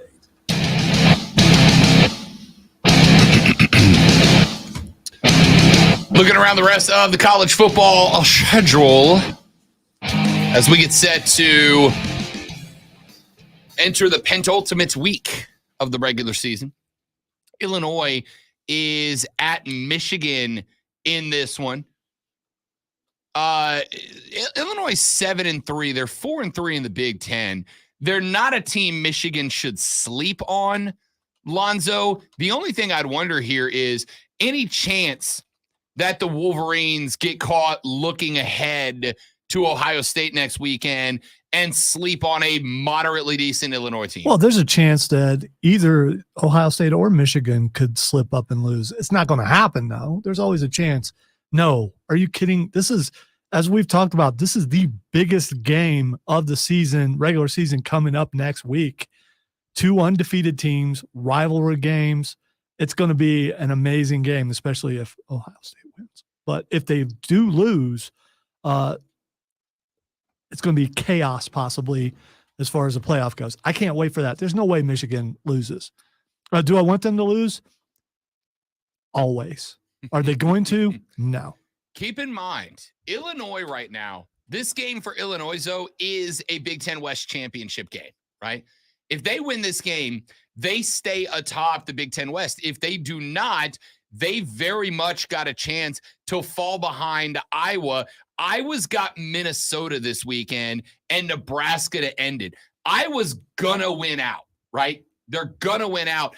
If Illinois loses this game, they probably lose the right to either play Ohio State or rematch with Michigan 2 weeks later in the Big Ten championship. This is not a game that Michigan can overlook. It's a problem game for them, no doubt about it. TCU's got Baylor. This is a game that, again, should be relatively easily won by TCU. Baylor 6-4, 4-3 in the Big 12, but they have been in an absolute spiral as of late. They did have 3 wins over Kansas, Texas Tech, and Oklahoma, but they got smoked by Kansas State, and all 3 of those wins were unranked. Every ranked team that Baylor's played this year has beaten them thoroughly. TCU should be fine. Do we want to break down Austin Peay at Alabama? No, we don't. Louisiana is at FSU. Kansas State is at West Virginia. That's a top 15 matchup for the 7-3 Wildcats. West Virginia has been a massive disappointment to me this year. I thought they were going to open up a little bit this year. They have regressed dramatically. Boston College at Notre Dame is kind of interesting. Remember, this is a Boston College team that was coming off of a surprising win over a top 16 team in NC State. On the road, by the way, in Raleigh, BC knocked off NC State. Notre Dame has lost games like this before, right? Like Notre Dame at 7-3. They lost to Ohio State, a respectable loss, but they lost to Marshall on their own field. They lost to Stanford on their own field. These are the types of games that Notre Dame has got caught in, right? They squeaked by Navy this past weekend by a field goal. This one's interesting. And keep in mind, this one impacts Clemson a little bit, right? Because what has carried Clemson into being plus 450 in playoff entry bets is the fact that with a couple of big wins, Notre Dame's value as a loss for Clemson has increased quite a bit. That's a value loss, according to the committee, to a 7-3 Notre Dame team. If Indy loses to BC at the house, Clemson looks a lot worse in the eyes of the committee. Georgia is at Kentucky. This one's not going to be pretty either. Ohio State at Maryland, which is I think, easier game for the Buckeyes than Illinois in the Big House is for Michigan. Penn State's at Rutgers. NC State's at Louisville. Well, the mighty have fallen for the Wolfpack. Georgia Tech at UNC. Carolina ought to win this game by 25 points. Carolina's making... Here's the thing. If Carolina wins out, right, if North Carolina wins out in this game, in this game against NC State and then versus Clemson in the ACC title game, Notre Dame is the ACC team that gets playoff consideration at that point, right? This is a massive game for the Tar Heels. Should be an easy win. Georgia Tech's bad and is now on QB3 because both of their first two quarterbacks are now out for the year with injuries. So not only are you playing a bad Georgia Tech team that is sitting at 4-6, but you're playing a bad Georgia Tech team with their third string quarterback under center. Style points game for North Carolina. The game that NC uses in order to prove that they deserve to be in the playoff discussion. Ole Miss at Arkansas could be an interesting one. An Arkansas team that lost to Liberty, but then turned around and gave LSU, the SEC Western Division champions, all that they wanted. Biggest game of the weekend, without a doubt, is USC-UCLA. That's a top 10 matchup. USC wins out. I'm going to go ahead and call the shot. USC wins out. You may only get one SEC team in. A Pac-12 one-loss team with 3 consecutive top 25 wins, as USC would have to do, might get in ahead of a second-place SEC team. Maybe. Big maybe. But if there is a conference championship that can do it, it's the Pac-12s.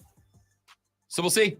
There's your college football schedule that matters this weekend. When we come back, Kevin Thomas, John Epps join us on the show from the Moving the Chains podcast because we're in round 3 of the high school football playoffs. Burns on the road tonight at Gaffney. We'll break that one down. Daniel at Powdersville, Louisville at Christchurch, Spartanburg at Dutch Fork. We'll break them all down next on the Rob Brown Show on the Fan Upstate. Hey, man, what you doing? Just gonna keep talking? What you doing? Oh, we were, yeah. What you doing? I mean, you know, it's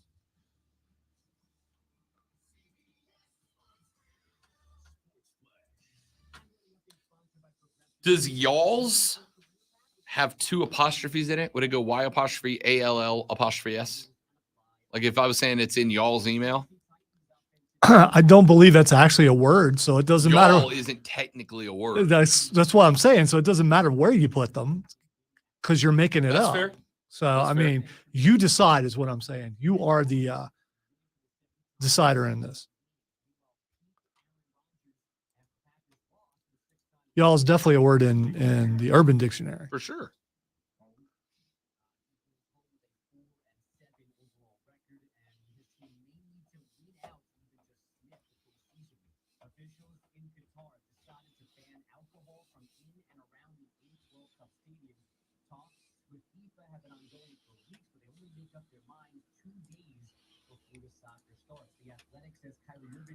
And Matt Ioannidis is not playing.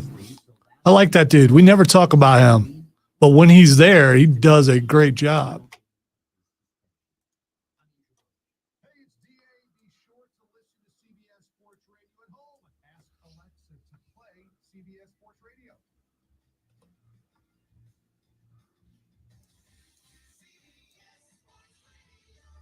I think y'all's a word everywhere now, Kevin, but it doesn't, it's in Webster's. Could look it up though, I suppose. Could, not going to. I will in a moment. I got stuff to do.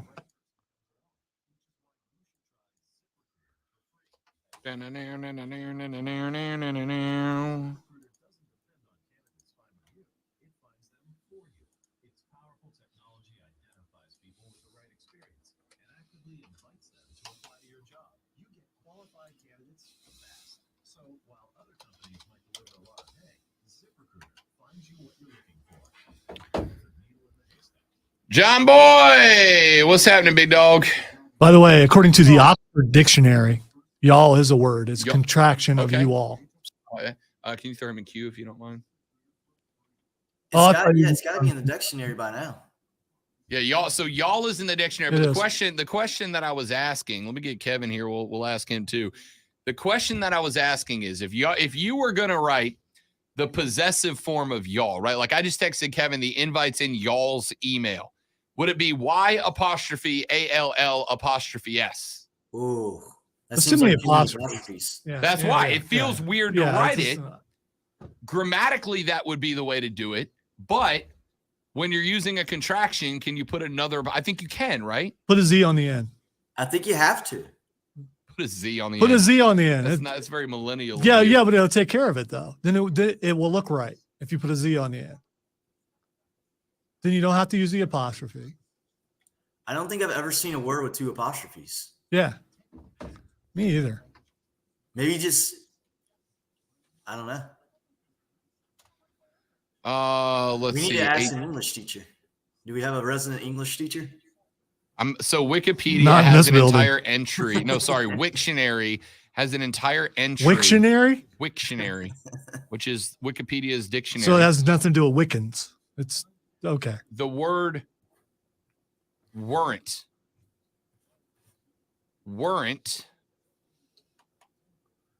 As in we're It's not. a misconstruction. It's not a real word. Yes. I like oughtn't have. Like What? we oughtn't have done that. Okay. We ought not have. No, Oughtn't have. I knew what you meant, but I just yeah. So maybe you don't have to put an S on the end of it to begin with, because y'all already implies more than one. Yeah, but like in y'all email. Yeah, it doesn't sound right. Yeah. It would be, it's in y'all's Well, email. I ju- would say just- it's in y'all's email out loud and never think about it. No. Just restructure and say, wait a minute. So I'm saying it does not look right, Yeah. but I would say it's in y'all's email, and that would be a sentence that makes I sense. don't use that word, so I You don't use y'all? no. You should use y'all. Y'all's a great word. Nah, Y'all will appreciate it one day. doubt it.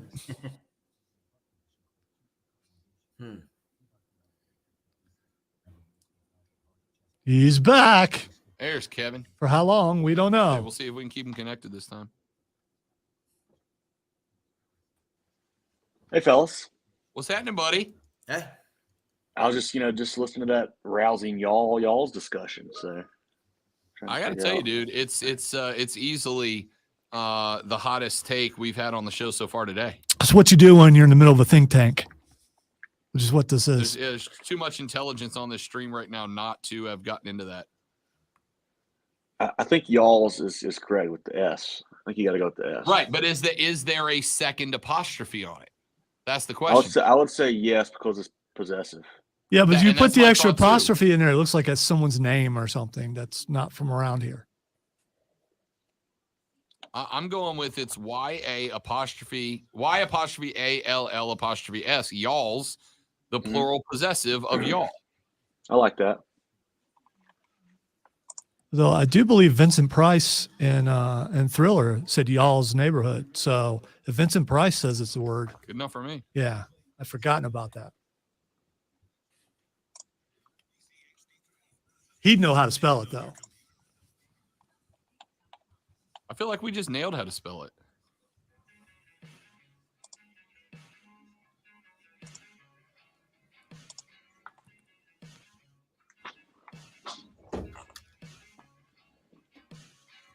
Oh, we're not starting the top of the hour off with the theme song. So that was my fault. Yes. You were looking Yeah, at me. but see, you could have covered for me if you just jumped right in there. Like I was trying to get you to jump right in you know there. you know what I just realized? Let me tell you. I swear to you, this is what just happened. I looked over and Lonzo was doing this hand motion, which he was telling me, like, "Are you going to start talking?" I was waiting for the guitar riff of the song and the Usos to get all loosey for us. I do what happened appreciate here- you throwing me under the bus. No, I no, made no, I made a wait. mistake. No, I'm no, already on listen, vacation. Okay. Listen, I'm trying to explain to you what happened. Now that I think about it, it didn't make sense. You were doing that hand motion. When I am being a smart ass to somebody, Alonzo, I will pretend to be swirling a glass of brandy in my hand. I'll be like, "Oh, is that really?" Okay. Sarcastically, and I thought you were doing that. You were giving me the old swirl drink. Where- Like, don't where- worry, the whole club's waiting on you right now. Where I was doing the Right. hey teammate, I made a mistake. If you just start talking, no one will notice. But there's that. I thought that you were being aggressively sarcastic, and that was my response to it. when I realize now that Lonzo's never swirled a glass of brandy in his life. No, nor shall I ever. But thank you for letting management know that I screwed up. Appreciate it. Nobody cares. Yeah. Nobody listens to this show. Nobody cares. I'm going to go sulk in the corner. Let's talk high school football while Lonzo goes and sulks in the corner. Welcome in two of the gentlemen from the Moving the Chains podcast, which you can find on their website at movingchains.com. No G in that. You can find them under the same handle on Facebook, on Twitter, and on Instagram. And their podcast is available on Spotify, on Apple Podcasts, on Google Play, or wherever major podcasts are found. Kevin Thomas is in the house. John Epps is in the house. What's up, fellas? Rob, man, we're so excited. There's big games galore I don't have tonight. audio from Kevin and John. Now I do. What's up, fellas? I was going to say we're excited, man. Well, we had to hit the ground running here. How we doing? What's it's round 3 of the playoffs, boys, and I got to tell you, it feels good. There are big games everywhere. Cold and crisp, just like it ought to be. I don't know if you guys have seen, they have moved Buffalo versus Cleveland out of New York because there's going to be 5-ish feet of snow. And what blows my mind about it, fellas, is that there are people who are genuinely upset. Like, that's a bad decision. I don't mind some crisp, cool fall air hanging around for football. 5 feet of snow, y'all can bleep off with every bit of that. Yeah, that's not really football weather at that point. I feel like that kind of crosses the line almost. I mean, I get it, but I'd be lying if I said that I didn't want to see that game. I'd be telling you the damn truth if I said I don't want to see that game. Kevin Thomas and John Epps in the building. Boys, let's jump right into it. The Burns Rebels going to be on the road tonight. They are at Gaffney. This is a rematch. It was a matchup in the final week of the regular season. I was on the call for that game, and I've tried to tell people, and I've had a handful of folks who don't believe me. I've even seen some media members in the area writing and talking about how this game didn't matter. The seeds were already set. The result was by and large irrelevant. I'm going to tell you, Gaffney came to win that game. They played every one of their starters. They played start to finish of that game. There was never a part where they went backups in that one. And Burns got the win in arguably the most well-played offensive game we've seen out of them since probably week 5 or 6 of the season. But it is deep in the playoffs now. This one is at Gaffney on the reservation. I think it's got the potential to be a really good football game, fellas. It should be. I was talking to some folks this week. This is the biggest game at the reservation in the playoffs in like 10 years. Just the way that COVID worked out and the brackets worked out. Gaffney hadn't had a whole lot of big ones at home here the last several years. So this one is going to be a raucous environment. I expect 10,000 plus people there. It's going to be nuts, Rob. And Gaffney's playing great football. They played some opponents first 2 rounds, Rock Hill and JL Mann, who weren't the best. I'll say that. But they still dominated them like they were supposed to. Grayson Loftus, big game last week. Obviously McDowell and the running backs, Tate, and those guys are playing great for them. Brayshawn Littlejohn, Nate Johnson is one of the best defensive pairings in the state. They're playing great football. Coach Dan Jones, congrats to him, became the Gaffney winningest head coach ever last week with 120 wins. A really cool stat there for him because that's really the premier program in the state. Gaffney's firing on all cylinders, but Burns kind of is too right now. They've gotten Colby Shaw playing some good ball there. RJ Livingston being back has been huge for them running the ball. And we know what the weapons. They've got so many all around. But this is going to be a tall task for the Rebels going on the road tonight for sure.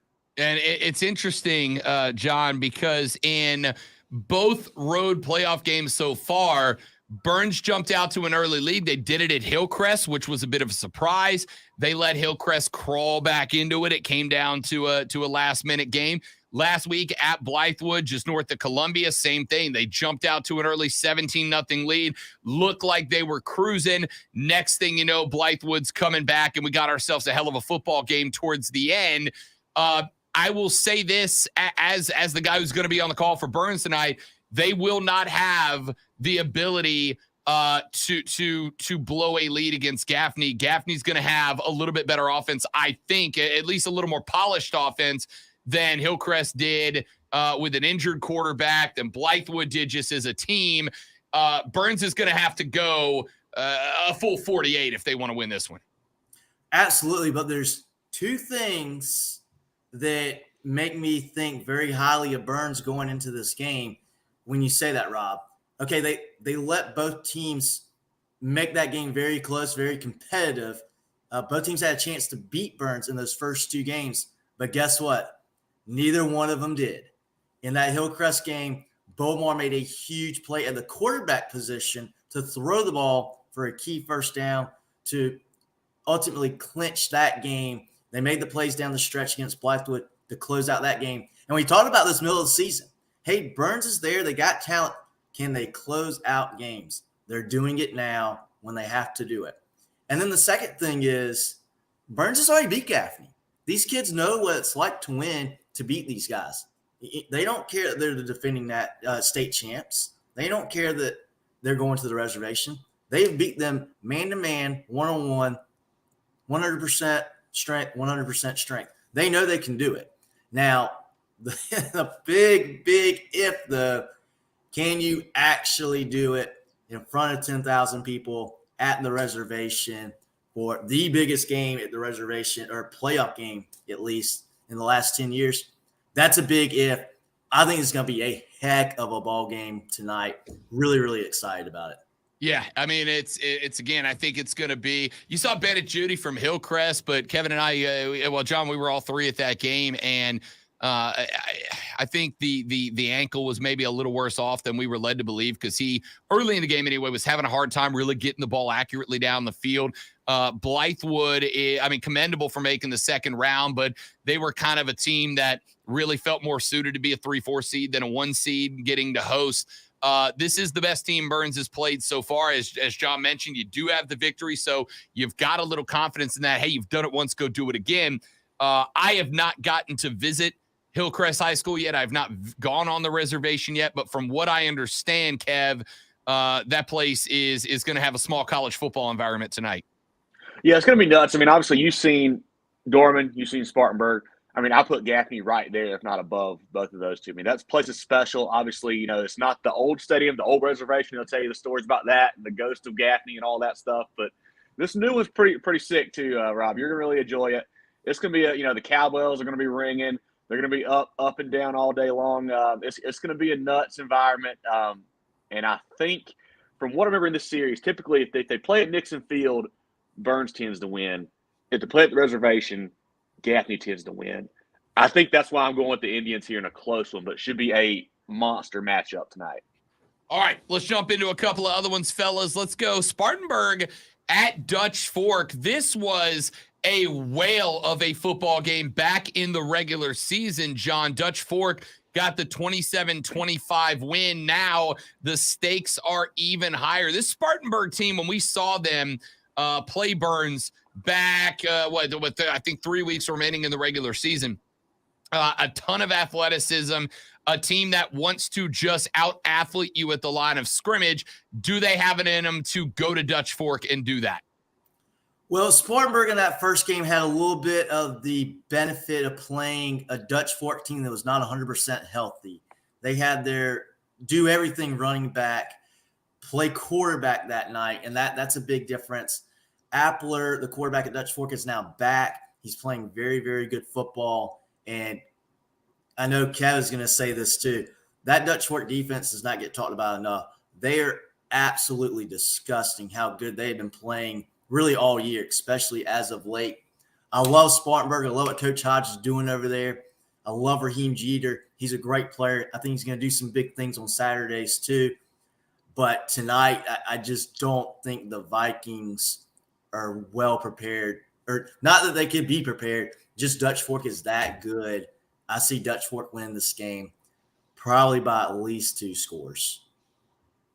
Yeah, I agree. Dutch Fork is much better now than they were earlier in the year. They're healthy. They're playing well both sides of the ball. I feel like Jarvis Green's going for, $150 on the ground or 100 yards receiving every week, it seems like right now. He is just killing it. Spartanburg's a good football team, no doubt about it. But I just don't think they quite have the firepower. They have to play a special game tonight to win, especially on the road. Dutch Fork, that's another team that doesn't lose much at home. in the playoffs, especially. So, rolling with the Silver Foxes in that one, Rob. All right, Greenville is at the house tonight. Welcome, Catawba Ridge, the Red Raiders. Started the year off slow, but we're also playing some really good competition early, including the Burns Rebels. They kind of found their stride a little bit. Does playing at home in front of a good downtown Greenville crowd give them enough of an edge to maybe pull an upset here? I think they are the better team, but it's razor thin in this one, Rob. They've got the offensive playmakers with Brown and Bennett and Drummond running the show there for them. The problem is the running backs. They've been without Sherman and Pepper the last couple of weeks, and I don't think those guys are back tonight. Without a strong run game, it's going to be a tough task for them. Catawba Ridge under Coach Zach Lindak has only lost one game, and that was to Northwestern late in the year. They're a very sound team, a very fundamental team. If Greenville makes any mistakes, I think they lose. They got to play a perfect game. Should be a barn burner down there at Serene Stadium. I'm looking forward to this one. I want, and I'll say it. People can hate on me if they want. I kind of want Greenville to win just because I like the attitude of this team. I like the guys on this team have been together for a while. They got so close last year, losing to, I believe, South Point, correct, Kevin, in the Upper State Championship last year. They avenged that loss last week at home. Now, it's a tall task to beat two teams from York County in back-to-back weeks, South Point, Catawba Ridge. But I was impressed with the run game last week. They were down to their third-string running back, but they still established enough of a ground game to keep South Point honest, and they were able to make the plays they needed to make, and especially defensively. They had a huge play in the secondary to dislodge a 30-yard completion. It would have been a big play. That was a big turning point in the game for them to clinch last Friday. They're just a really, really good team. They love playing for Coach Porter. They're at home. I like Greenville by a small margin on this one, but boy, I would not be surprised if Catawba Ridge wins this game. They are a little bit under people's radar, and that's not fair to them because they are a very, very good football team. All right, let's jump into a couple more before we get out of here. Let's look at Daniel at Powdersville.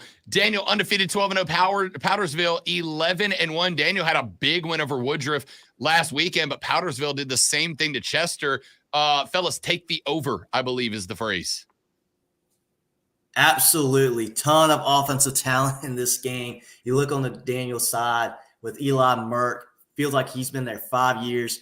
Myson Kelly, a Clemson commitment. He can do it all. Then you look on the Powdersville side, you got Thomas Williams, excellent player. Eli Hudgens at quarterback does a great job moving around, distributing the football. This is going to be some really, really good high-power offense. But I tell you what, it's going to be, hey, who can make a play on defense that could win this game? Both teams are going to try to stretch the field a bit, throw the ball downfield. It's going to be a really, really exciting game over at Powdersville. But I just cannot go against the Daniel Lions until they prove otherwise. How you say, hey, I can trust somebody until I can't. I got to trust Daniel until I can't. Kev, your thoughts? Yeah, that's a game where Daniel's the back-to-back 3A state champion. I mean, they are that good. I feel like Powdersville's a very good football team, but you almost worry is Daniel that much better, because just nobody's beaten them over the last 2 years. You don't really know. Averaging 55 points a game, giving up 11, that's like special stuff there for the Daniel Lions. Their one weakness, I would say, is the run defense. So with Powdersville, with Thomas Williams, if they can get off to a fast start, get a lead, a 7-10 point lead, whatever it is, that would go huge, not, just for the minimum and just kind of getting the guys in a confident spot there for the Patriots. But it should be a great ball game. I like Powdersville at home, but I think Daniel has a little too much firepower tonight. All right, and we will wrap it up. Louisville at Christchurch, 2 combined L's, both teams 11-1, both teams with another set of big wins last week. A lot of offense in this one as well, boys. This might be the 1A state championship, Rob. I know this is all only a round 3 game, but these two teams are so good. Louisville led by quarterback Ian Grissom, a sophomore, playing great ball for them. DeAdrian Robinson, 130 yards, 2 touchdowns last week. Howes, Gilcrease, Fee, those guys under Coach Leon Bulwer, his first year there, is doing a great job. Christchurch with, Woods Wyndham, Dash Reader, BJ Atkins, they've got athletes everywhere too. Playing at home is a big help for Christchurch in this one, but should be a whale of a ball game, probably a shootout tonight in 1A, John. Yeah, I think so. I got to side with Christchurch. They have gone through the gauntlet of 1A. That region they're in with St. Joseph's and Southside Christian is the toughest region in 1A football in the state. They've gotten through it. Their only loss came outside of the state to a squad in Georgia. They are an incredible team. Louisville is a great team. And the one thing I want to mention about Louisville, the size of their team. Everybody at Louisville High School wants to play football. They've got one of the biggest teams from a personnel depth perspective in 1A, maybe the biggest. And that's awesome to see. Awesome to see that support and that love of the game for those kids over there. Should be a really, really fun game. And I like Christchurch in this one a little bit, but I'm in for a very competitive game. This should be a good one too. All right, where are you boys going to be watching tonight? I will be over at Powdersville. I'm going to see the Daniel fans like to say this is part of the Daniel High Invitational, but we'll see if Powdersville can disrupt that party tonight. I think it's going to be a pretty fun one. I'm going out. I want to see about a 45-38 kind of ball game tonight. Yeah, I may be at Christchurch, maybe at Gaffney, maybe in the PD area. We're still up for debate from me, Rob. So we'll see how it ends up. I love it. I love it. Of course, Burns tonight at Gaffney. That call will be had by the sexiest play-by-play man in the upstate, me, tonight right here on the Fan Upstate. Pregame at 7, kickoff at 7:30. And after those games go final, make sure you join Kevin and John and Jarrell and everybody else on the Moving the Chains Twitter Spaces at Moving Chains on Twitter. They invite coaches and players and fans and, well, play-by-play guys to jump in and talk a little bit about those games. Fellas, appreciate it. And we'll talk to y'all next week when we got some semifinals to break down. Appreciate you, Rob. That's good. Have fun tonight. You got it. Appreciate it, fellas. That is Kevin Thomas. That is John Epps. You can follow them, again, on all the social media at Moving Chains and follow their website at movingthechains.com. We are back after this on the Rob Brown Show and the Fan Upstate. Appreciate you, fellas. Good job, Rob. See y'all next Friday. Thank you. Get some good concessions tonight. Enjoy the atmosphere. It's going to be. What's the go-to at Gaffney? What's the special? The hot dogs are good. You know, I got a hot dog last time I was there. It was really good. Chili dogs are good. Too was good. Little chili dog action. I don't hate it. It's going to be cold. A little chili dog and a hot chocolate might be it. All right, fellas. I will talk to y'all after football tonight. See you, Rob. Later on, boys. Got you at the back. You know why I moved you, right? Your face was behind the fan.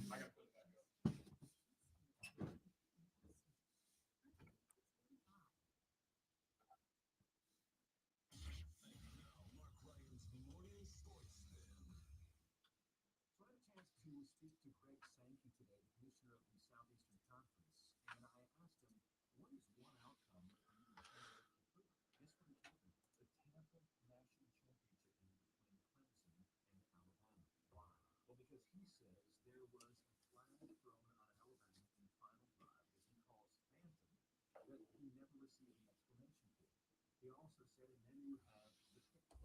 So it was implied that was one that was robbed from the SEC. I want to ask you Clemson fans this question. When you look back at that final drive, do you remember a phantom flag? And yes, I am still upset with myself for making 2 consecutive mistakes.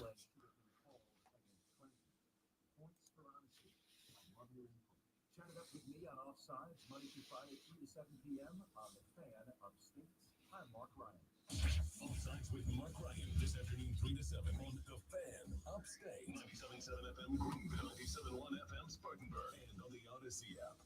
If you own a business, this has been a bumpy ride. From pandemic to inflation, I'm sure you could use a break. If your business has 5 or more employees and survived COVID, you might be eligible to receive a payroll tax refund of up to $26,000 per employee. The challenge is getting your hands on it. Hi, I'm Howard Mackler, and that's why I founded GetRefunds.com to cut through the red tape and get you the money. The team of tax attorneys we have put together are highly trained in this little-known payroll tax refund program. We do all the work, charge not a dime up front, and simply share a percentage of the cash that we get for you. Businesses of all types can qualify, including those that took PPP, nonprofits, and even those that had increases in sales.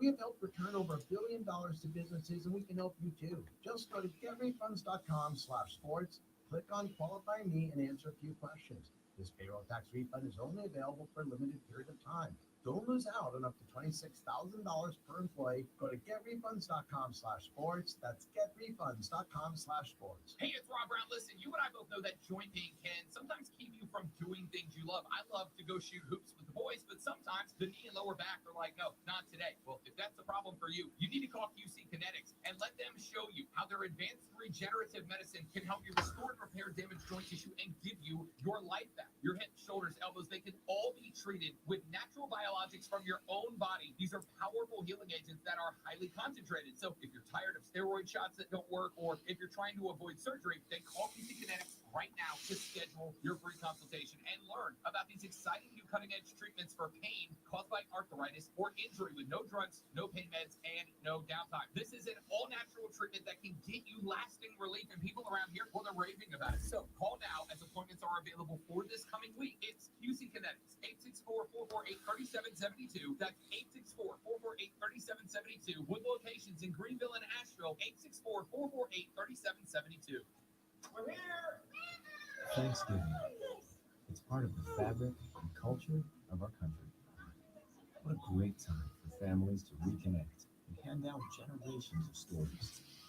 Not only is Thanksgiving built All right, this was just suggested for me from another wrestling website. And they said the greatest trick the devil ever pulled was, the thing that MJF isn't speaking about himself. He's speaking about William Regal. Regal will turn on Moxley and help MJF win the AEW championship. And this guy's saying, you heard it here first, but that was 13 hours ago. And I did it. You said that. I did that like 24 hours ago, almost exactly. So could be listening to the show. You never know. Lonzo's just out here giving AEW free ideas. I'm ready to go home. I don't make mistakes like that. I can't. I'm going to retire, man. Go home, sit in a rocking chair and stare at a corner. Sit in a rocking chair, talk about how much my bones hurt. Start mumbling. Talk about my movements. My bottom lip will just slowly start being out all the time for no reason at all.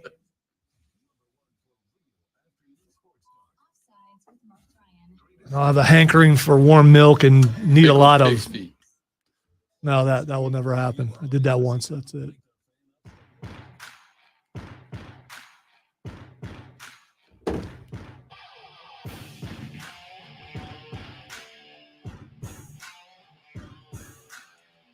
All right, the Rob Brown Show rolls on. It is the Fan Upstate. Rob and Lonzo and you getting you set up for a big football weekend. Let's make some picks, right? We'll decide on Monday if you guys want more punishments or not. We got a couple, but yeah, but I quit. So I mean, we'll do this. I'm not coming in. We're still making the picks. I will make the picks, but I'm not coming in Monday. Oh, that's right. You did. You quit next week. I forgot. We'll make the picks for fun. I might re-up the week after. You never know. We'll see.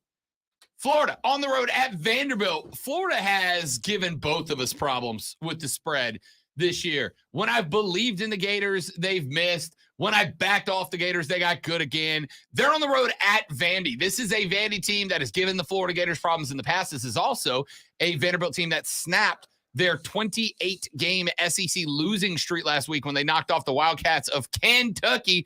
Now, Anthony Richardson and the Gators head up to Music City to take on the Doors, and they are minus 14. Got to win by 15 or better. The push is available for a 2-touchdown win. If this was 14 in the hook, I might not, but because I can get the push at 14, I like Florida by 2 touchdowns in this one. So give me the Gators. Richardson has just finally hit the form that I thought he was going to hit. After they played Utah back in week 1, he's finally jumped up and become the player I was waiting for him to be. Because of that, the Gators win this by better than 14. I would almost consider going with Vandy here because Florida's national championship game happened last week against South Carolina. Sure. They needed that victory to be bowl eligible, and they put their all into it. Probably the best game they played all year. Can they do that 2 games in a row? It's still Vandy, so I can't. I got to go with Florida. All right, both of us going. Almost. Yeah, at 14 in the hook, you probably could have talked me into the Doors, but I'll take Florida in a big one. Notre Dame is at home. This is a game where Notre Dame is trying to prove that Marcus Freeman's updated team is the real team, not the team that lost to Marshall. Same Boston College team that went to Raleigh last week and knocked off a top 25 Wolfpack team. BC at Notre Dame. The Irish got to win by 3 touchdowns or better, Zoe. All right. See, the thing is, Notre Dame hasn't beat anybody all season. And so to give them this many points, I don't know. I guess I'll go with Notre Dame. It's all about the delivery. That was man. excellently It's all about the delivery. Very well done. I'm taking the Irish too. Boston College was everything they had last week on the field against NC State, and I think I genuinely, and maybe I might be a sucker for this, I think that win over Clemson kind of helped Notre Dame turn a corner. I know they were in a fist fight with Navy last weekend, but Navy's one of those weird teams that you just can't really prepare for, right? I mean, you basically, if you prepare for Navy earlier in the season, you've wasted preparation time on better teams. Notre Dame's going to be fine this weekend. Give me the Irish. How about this one, Zoe? Your Ohio State Buckeyes don't need style points, but they got a chance to put them on. They're on the road at Maryland, favored by 27.5. They got to win by 28 or better over the Turtles with, by the way, Tua Tagovailoa playing better football as the season went on. That being said, the Buckeyes are fine. They're not looking ahead to Michigan. I'm not making the same mistake 3 weeks in a row, thinking that they can't cover that many points, thinking that they won't cover that many points. They absolutely will. Still, the running backs are a concern. Right. Being unhealthy and you don't play them against Maryland. You leave them out and let them get ready for next week. But yeah, they covered a 27. And that's the interesting thing about betting this week, right? A lot of teams are looking ahead to rivalry week. A lot of teams have their eyeballs turned toward the future. Will that be the case with the Clemson Tigers? They are back home 3:30 on Saturday, and they welcome the Miami Hurricanes to town. The Canes, a disappointing team. Clemson's got to win by 19 or better, though. Sorry, they got to win by 20 or better. They are minus 19. Pushes available at 19 at home, place where they played Syracuse very closely. Miami's not good, but can Clemson win by 20 or better? Wow, this is tough. I'm going to quote Dabo here and say, Clemson, Clemson, Clemson. Little old Clemson. No, that was a direct quote what I did. Fair enough. You weren't around when that happened. So, fair enough. Yeah. Both taking the Tigers in this one as well. We're consensus across the board in college football. The Tigers by 20. Listen, I cannot understate how dumpster fire Miami is in Mario Cristobal's first year, but Clemson found their gear last week too, and I think they know what they got to do. Same game plan will work this week against the Miami Canes, so they got a week of practice to put it in. And finally, we wrap it up by heading over to Columbia, South Carolina, where the Gamecocks are at home, and they are 22-point underdogs to the Tennessee Volunteers. Listen, Gamecock fans, I like you. I am pulling for you. I want you to be better. I want you to be good. Those of you riding Tennessee's defense isn't that good. You are correct. When you put them on the spectrum with Georgia, when you put them on the spectrum with Alabama, they do not look all that impressive. But you ain't Georgia. You ain't Alabama. The Gamecocks are going to have a very quiet Saturday evening in the Cola. Give me Tennessee minus 22, Lonzo. Yeah, the Gamecocks are who they are, and they're not about to I want to see him beat Tennessee. I want to see him compete with Tennessee. Well, so do I. I hope we're just completely shocked out of our mind, but we're probably not going to be. I will tell you this. Y'all have never seen me in a South Carolina logo. You've never seen me in a Clemson logo. I've worn colors, but I've never worn your logo. If South Carolina beats Tennessee, I will wear Gamecocks head to toe on Monday. No problem. So you see me on both, one because I wanted to and the other because I lost. Tennessee's it's South Carolina wins this game. I will garnet and black head to toe and risk alienating half my audience in the process. I remember the feeling when South Carolina upset Alabama. It was an amazing thing. It really was. So somebody call and see if Stephen Garcia's got another year of eligibility. Let's do it. Well, I don't think he finished his last season. He kind of bring him back. Yeah, maybe. Cleveland taking on Buffalo, but not Buffa Snow, because they're going to be in Detroit playing at Ford in this one, courtesy of 5 feet of blizzard being dumped on Sunday. Josh Allen and his Bills are -8 over the Browns, but it is not a home game any longer for Buffalo. You're betting lead off on this one, Lonzo. Browns inside at 8 or Buffalo better? Is Deshaun playing? No, he practiced though. Oh, okay. So because he's on the field of practice and built them up and they're all excited, and Josh Allen's got an elbow problem right now, and he's going to have Myles Garrett coming down on him. It's going to be a problem. Buffalo covers, of course. Buffalo covers. He got me. I really thought you were going Cleveland there. He got me. We're both taking the Bills. And listen, I know it's a problem, and I know Josh Allen's dinged up. If he was dinged up enough that it was going to have that much of an impact that they can't beat Cleveland by 8, he wouldn't be playing. They'd save him for this game. All right. Jacoby Brissett cannot outduel even an injured Josh Allen. By the way, taking away the elements doesn't give either team the advantage because they both play in snow. No, so it's just not, taking away the Bills' home crowd. That is the problem. You ready for the emotion? This line's going to make you raise an eyebrow. I guarantee it, because it made me raise one, Lonzo. LA Rams at New Orleans. The Saints are a 3-point favorite. Cooper Kupp is banged up. He is unavailable on the injury reserve. I am still shocked that the New Orleans Saints are favored in this game. I don't want to. I feel dirty. I don't like it. Give me the Rams +3. Rams and points. Yeah, I'm going to take that. Yeah, I can't do the people's eyebrow. I try. I can't even hold one down. Yeah, I know you can do it. That's why I can't do it. I tried to raise one eyebrow, but I ended up raising them both because that's how shocking this is. Yeah, give me the Rams. I knew we were both going to pick LA. I just put this on here to say how ridiculous that line was. That line's stupid. You just wanted to slam your own team again. That's just, I mean, you know. All right, here's the one I'm most excited to hear Lonzo's pick for. You bet lead off here, Zoe. Philly at Indy. Philly lost their undefeated streak. Jeff Saturday is 1-0 as a head coach of the Indianapolis Colts. Philly -6.5 on the road at Jeff Saturday's Colts. Philly's got to win by a touchdown or better against Indy. With Matt Ryan back, by the way. I thought that line would be bigger. So did I. Yeah, that's easy Philly pick, right?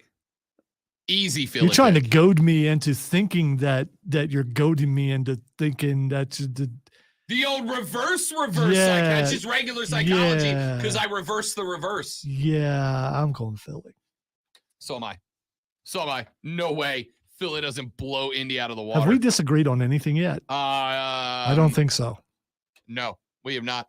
And finally, Carolina is at Baltimore. The Ravens, the biggest spread in the National Football League this weekend. The Edgar Allan Poes are -13 in this one. Baltimore wins by 2 touchdowns or better to cover, Lonzo. All right. So other than the Cincinnati game, the Panthers haven't been blown out by anybody. They usually lose by like 3. So I'm not saying the Panthers are going to win, but I'm going to say that Baltimore does not cover. The Panthers in their L's have lost by 2, have lost by 3, have lost by 10, have lost the big one to the 49ers. It was 37-15, so a blowout at the hands of the Niners. They lost by 14 to LA. They lost by 3 to Atlanta, and then they lost by 21 to the Bengals. Carolina has a couple of times lost by 13 or better. Just a couple, but they have done it. I'm going to go Baltimore here, all right? I'm glad Baker's back. I am. This game cannot be a measuring stick for the Panthers, right? This is going to be a game that I will tell Panthers fans on the Views from Mid Street podcast, which will be dropped later this afternoon. Do not judge your team based on this game, okay? Do not judge the progress of the Carolina Panthers based on this game. This is the most terrifying interior defense that you or any other team will play this year. The Ravens, with the addition of Roquan Smith, are insane across the front seven. Baker could have the game of his career in this game, and it's still going to be UGLY. The Ravens are going to cover, and it is not an indication of where the Panthers are. This is not about the Baltimore defense. It's about the Panther defense. So Baltimore probably will win, more than likely will win this game, but the Panther defense can hold them from scoring as much as they have. Lamar is really good. Really good. Who's their next best player? It's also Lamar Jackson. Okay. All right. I know it's easy to say, all you got to do is shut down this guy. They're not undefeated though, right? No. And chances are when they lost, someone found out a way to shut down that guy. They have got a very good offensive line. They have got Lamar Jackson, who is playing excellent football right now. By the way, 3-game winning streak for the Ravens. The only teams they lost to the Miami Dolphins with Tua, who are really good. They lost to Josh Allen by a field goal, and they lost to the New York Giants. That's the only 3 losses for Baltimore are against good teams. We are not one yet. Getting better. By the way, but we're not one yet. Give me the Ravens to cover it up. I think Baltimore is going to win. I just don't think they're going to cover. That's all. So we disagree on a single game out of these 10. The only one we disagree on, Carolina at Baltimore, which we will break down on the Views from Mint Street podcast. We'll be recording it immediately after the show. It will drop for you very shortly after that. Make sure that you are subscribed to, liked, and notifications are on for the Views from Mint Street podcast, wherever major podcasts are found. Stitcher, Spotify, Apple, iTunes, Google Play, and free on the Odyssey app. There it is. I got them. Make sure you like and subscribe to the Views from Mint Street podcast. Texter said, Rob, we have always known you had Gamecocks gear. No worries. You closet Gamecocks fan. I don't. Dude, I don't. That's fine. I don't, though. By the way. There's no his and hers kind of thing. Well, there's a bunch of hers. Okay, I know there's a bunch of hers, yes. All the hers. There's no his. There's all the hers. Here is my question for you, Texter. There ain't but one guy on this station who's picked, Lonzo's picked Tennessee to cover the spread too. But there ain't but one guy who is saying, I don't even want to watch this game on Saturday. I mean, I'm going to. I don't want to. No. This team is going to get worked on Saturday night. And there's only one guy on the station who actually has Gamecock gear and is worn it on the stream for everyone to see. And that would be that would be me. That would be me. All right. Anything that you want to clean up, anything you want to knock out before we get out of here, we can open the next segment with that.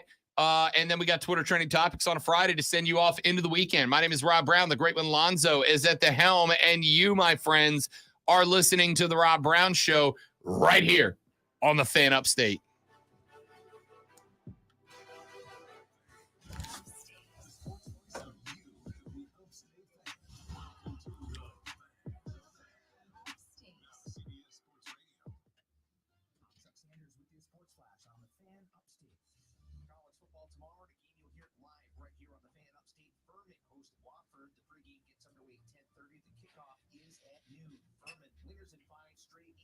Overall, 6-1 in the Southern Conference. Wofford 0-5 away from home this season, 3-7 overall, 3-4 in the conference. Number 9, Clemson football home tomorrow against Miami. The Tigers are 9-1. They're 5-0 at home this season. Tough test for South Carolina football tomorrow night at home against number 5 Tennessee. The Gamecocks are 6-4 overall, 3-4 in the conference. Tennessee 9-1 this season, 5-1 in the conference, second only to Georgia. College basketball on Thursday. Penn State beat Furman 73-68. The Paladins will play Old Dominion today at the Charleston Classic. Clemson basketball home tonight against Bellarmine.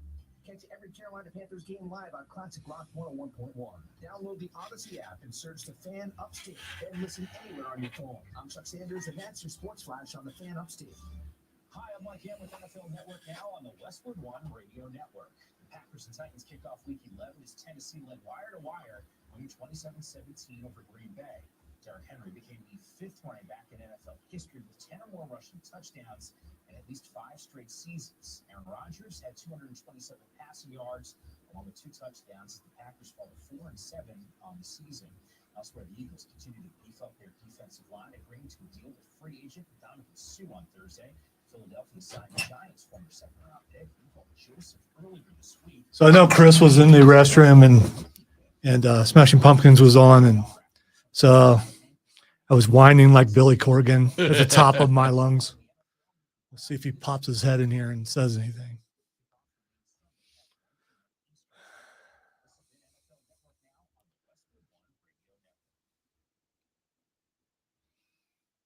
Almost every Smashing Pumpkins song, I'm trying to go through them in my head. Is there any of them where he doesn't sound like he's whining? No. Which is a style, I guess. But Yeah, it's a whole genre. And then you hear him speak, and it doesn't sound anything like that. It's weird.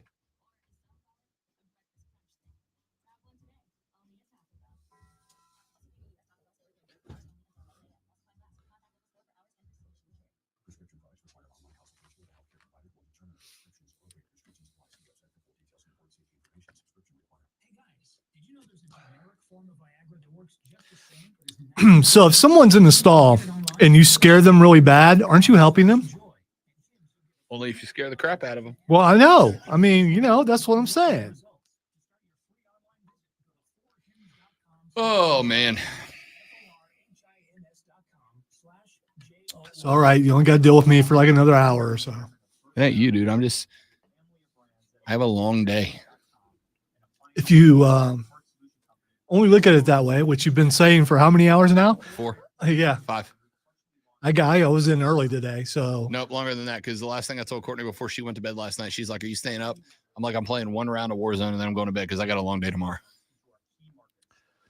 But your day is a quarter of the way over?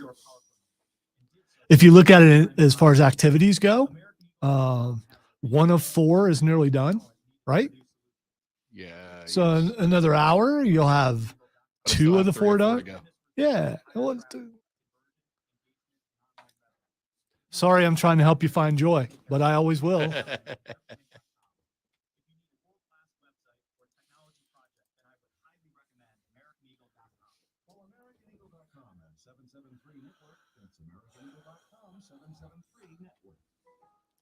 Now I've got Billy Corgan whining in my head. Please go away. Killer in me is a killer in you.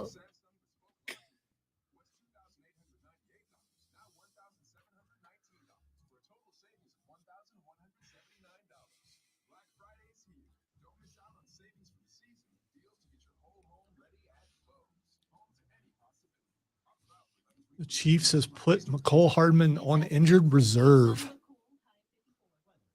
That stinks.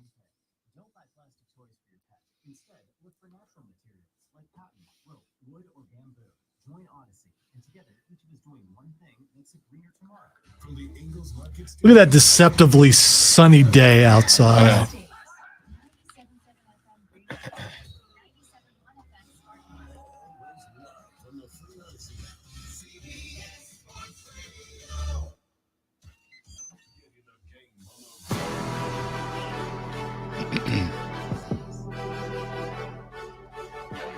So we talked a couple of times about Buffalo v. Cleveland being moved to Detroit. How about this?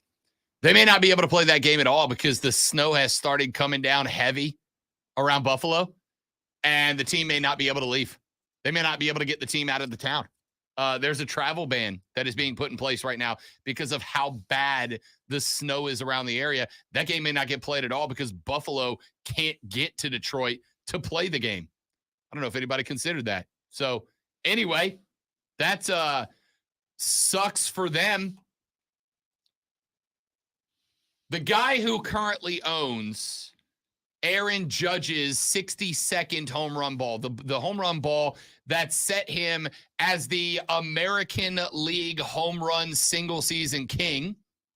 And if you don't count Juicers, the all-time single season home run king after beating Roger Maris, The guy who has that ball, Corey Humans, he caught that ball as a 35-year-old teacher from Texas. He caught the rock. His attorney said yesterday that he is putting the ball up for auction and that they have already turned down a $3 million offer for the baseball. It'll go to auction on November 29th through an auction company. The most expensive baseball ever auctioned, Mark McGwire's then record 70th home run in the 98 season, which sold for $3.05 million. Though after the scandal, the value of that ball has dropped dramatically. Dude caught the ball and now was immediately escorted out of the stadium with the baseball, decided not to give it back to the Yankees, was brought by security out of the stadium, was offered $3 million for that baseball, turned it down, and will now put it up for auction. That's a lot of money. Yeah, don't worry about the auction. It's the kind of auction you don't want to be a part of because you might accidentally bump your keyboard. You don't want to do that. Dude, I could package up everything I own. Wouldn't touch a fraction of it. Yeah. Wouldn't touch a fraction of it. I hope I have what they refer to as bleep you money one day, right? Just that amount of money that you're like, yeah, what's $3 million for a baseball? I mean, somebody hit it really hard and far. It's good. It's good baseball. See, that's the thing. Most people who say that probably will never achieve that. And the people who have it never think about that. $3 million. Damn, dude. All right. Also, before we get out of here, I want to remind you one more time, the Views from Mid Street podcast. We will record it right after the show. It'll drop shortly after that. If you're a Panthers fan, it is a must-have. And keep in mind, if you have not listened to it yet, and if you are somebody that is maybe very new to international soccer, you're getting set up for the World Cup, right? You want to know the deets. Did the interview with John Harkes on Wednesday. That pod dropped yesterday. The video form of it is up right now on the YouTube channel. It'll be on the website shortly after the show, and we get done with the Views from Mid Street pod as well. It will be up on the website at thefanupstate.com, as will the audio version of that pod. It'll be dropping this afternoon as well. John Harkes, a two-time World Cup participant, a two-time MLS Cup winner, and now the manager of your USL League One Greenville Triumph.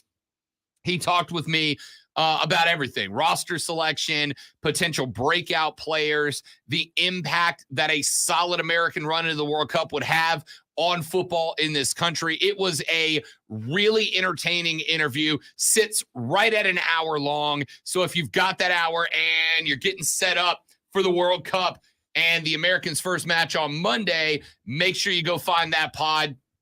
It is on the Fan Upstate Facebook page. It is on the Fan Upstate Twitter page as well. Go grab that pod, give it a listen, and get yourself ready for Monday when the Yanks take on Wales in World Cup match numero uno. And now, the Rob Brown Show presents Twitter Trending Topics. Time for Twitter Trending Topics, where I tell Rob what is trending on the internets, and he will tell us why. The first thing that's trending is butts. I have some guesses. The first is that the internet just likes butts. Big fan of butts is the internet. And he cannot lie. Correct. Why it's trending, I do not know.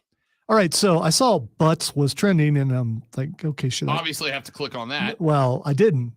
Because I was afraid what might show up, but I think I know what it is. Doom Patrol is the next season is debuting in a week or so. And there's this thing that happened last season, I think it was, where people turn into giant butts. Cool. And the butts are forward and the mouth is something. Okay. And I think that's why it's trending, because it's even up on the posters and stuff. You would love it. Trust me. Oh no, I'm definitely interested. Yeah. All right. The next thing is trending is Space Karen. All right. So if you're not following it, I'm not commenting on it. By the way, I don't know what it is. I'm figuring it's probably political, but it's space Karen. It's about Elon. So Okay. Elon bought Twitter, $44 billion, and is now setting about molding Twitter into what he wants Twitter to be. And there are some people that no matter what Elon does, they're going to ram him, right? And there are some people that on no Twitter, matter, by the way, obviously, which is funny. and there are some people that no matter what Elon does, they're going to ruthlessly defend him. There are Elon fanboys and there are Elon haters. Most of us don't care, right? We're kind of in the middle. It's interesting because a lot of what Elon's doing does indeed seem to be ego driven, right? Like he said something on Twitter about Twitter's specs that was very clearly wrong. One of Twitter's programmers stepped on Twitter and corrected him, right? He said, like, this is the case. And the guy that programmed that thing was like, no, that's incorrect. Here's the actual ramifications. And then Elon fired him, right? Just like on Twitter was like, okay, he's fired now. And so the point is, whether you like the guy or hate the guy. The point is, it's never a good idea to correct your boss. Here's the thing. Just don't do that. If your boss is out there saying things about you and your job that are blatantly incorrect, you might, because it makes you look bad to potential future employers, right? So anyway, Elon fired that guy. A lot of what Elon's you're doing, right. Speaking out against your boss wouldn't make you look bad to future employers. If your boss went outside right now and was like, Lonzo was drinking this weekend, you'd just be like, oh, well, it's my boss. Well, first of all, no one will believe it. I'm asking you a hypothetical question. If your boss was going around telling people you were drinking, would you correct it or not? You would. My boss loves me. He would never do such a thing. Lonzo, the hypothetical killer resumes. Because you get so personal with your hypothetical. Right, because I need to make it personal to prove that there is a situation where you would correct your boss. It exists. Hey, did I mention that Butts is trending? Let's all go back to Butts, shall we? Hey, is Seymour there? Seymour Butts? I was waiting for a Bart Simpson voice. That was it. I can't do that. All right, kids, have a great weekend. We'll be back on Monday to do it all over again and better. Don't drink and drive. I'll punch you in the face. Enjoy the footballs. And we'll be back on Monday. He's Lonzo. I'm Rob. This is the Rob Brown Show. This is the Fan Upstate. Later, brother.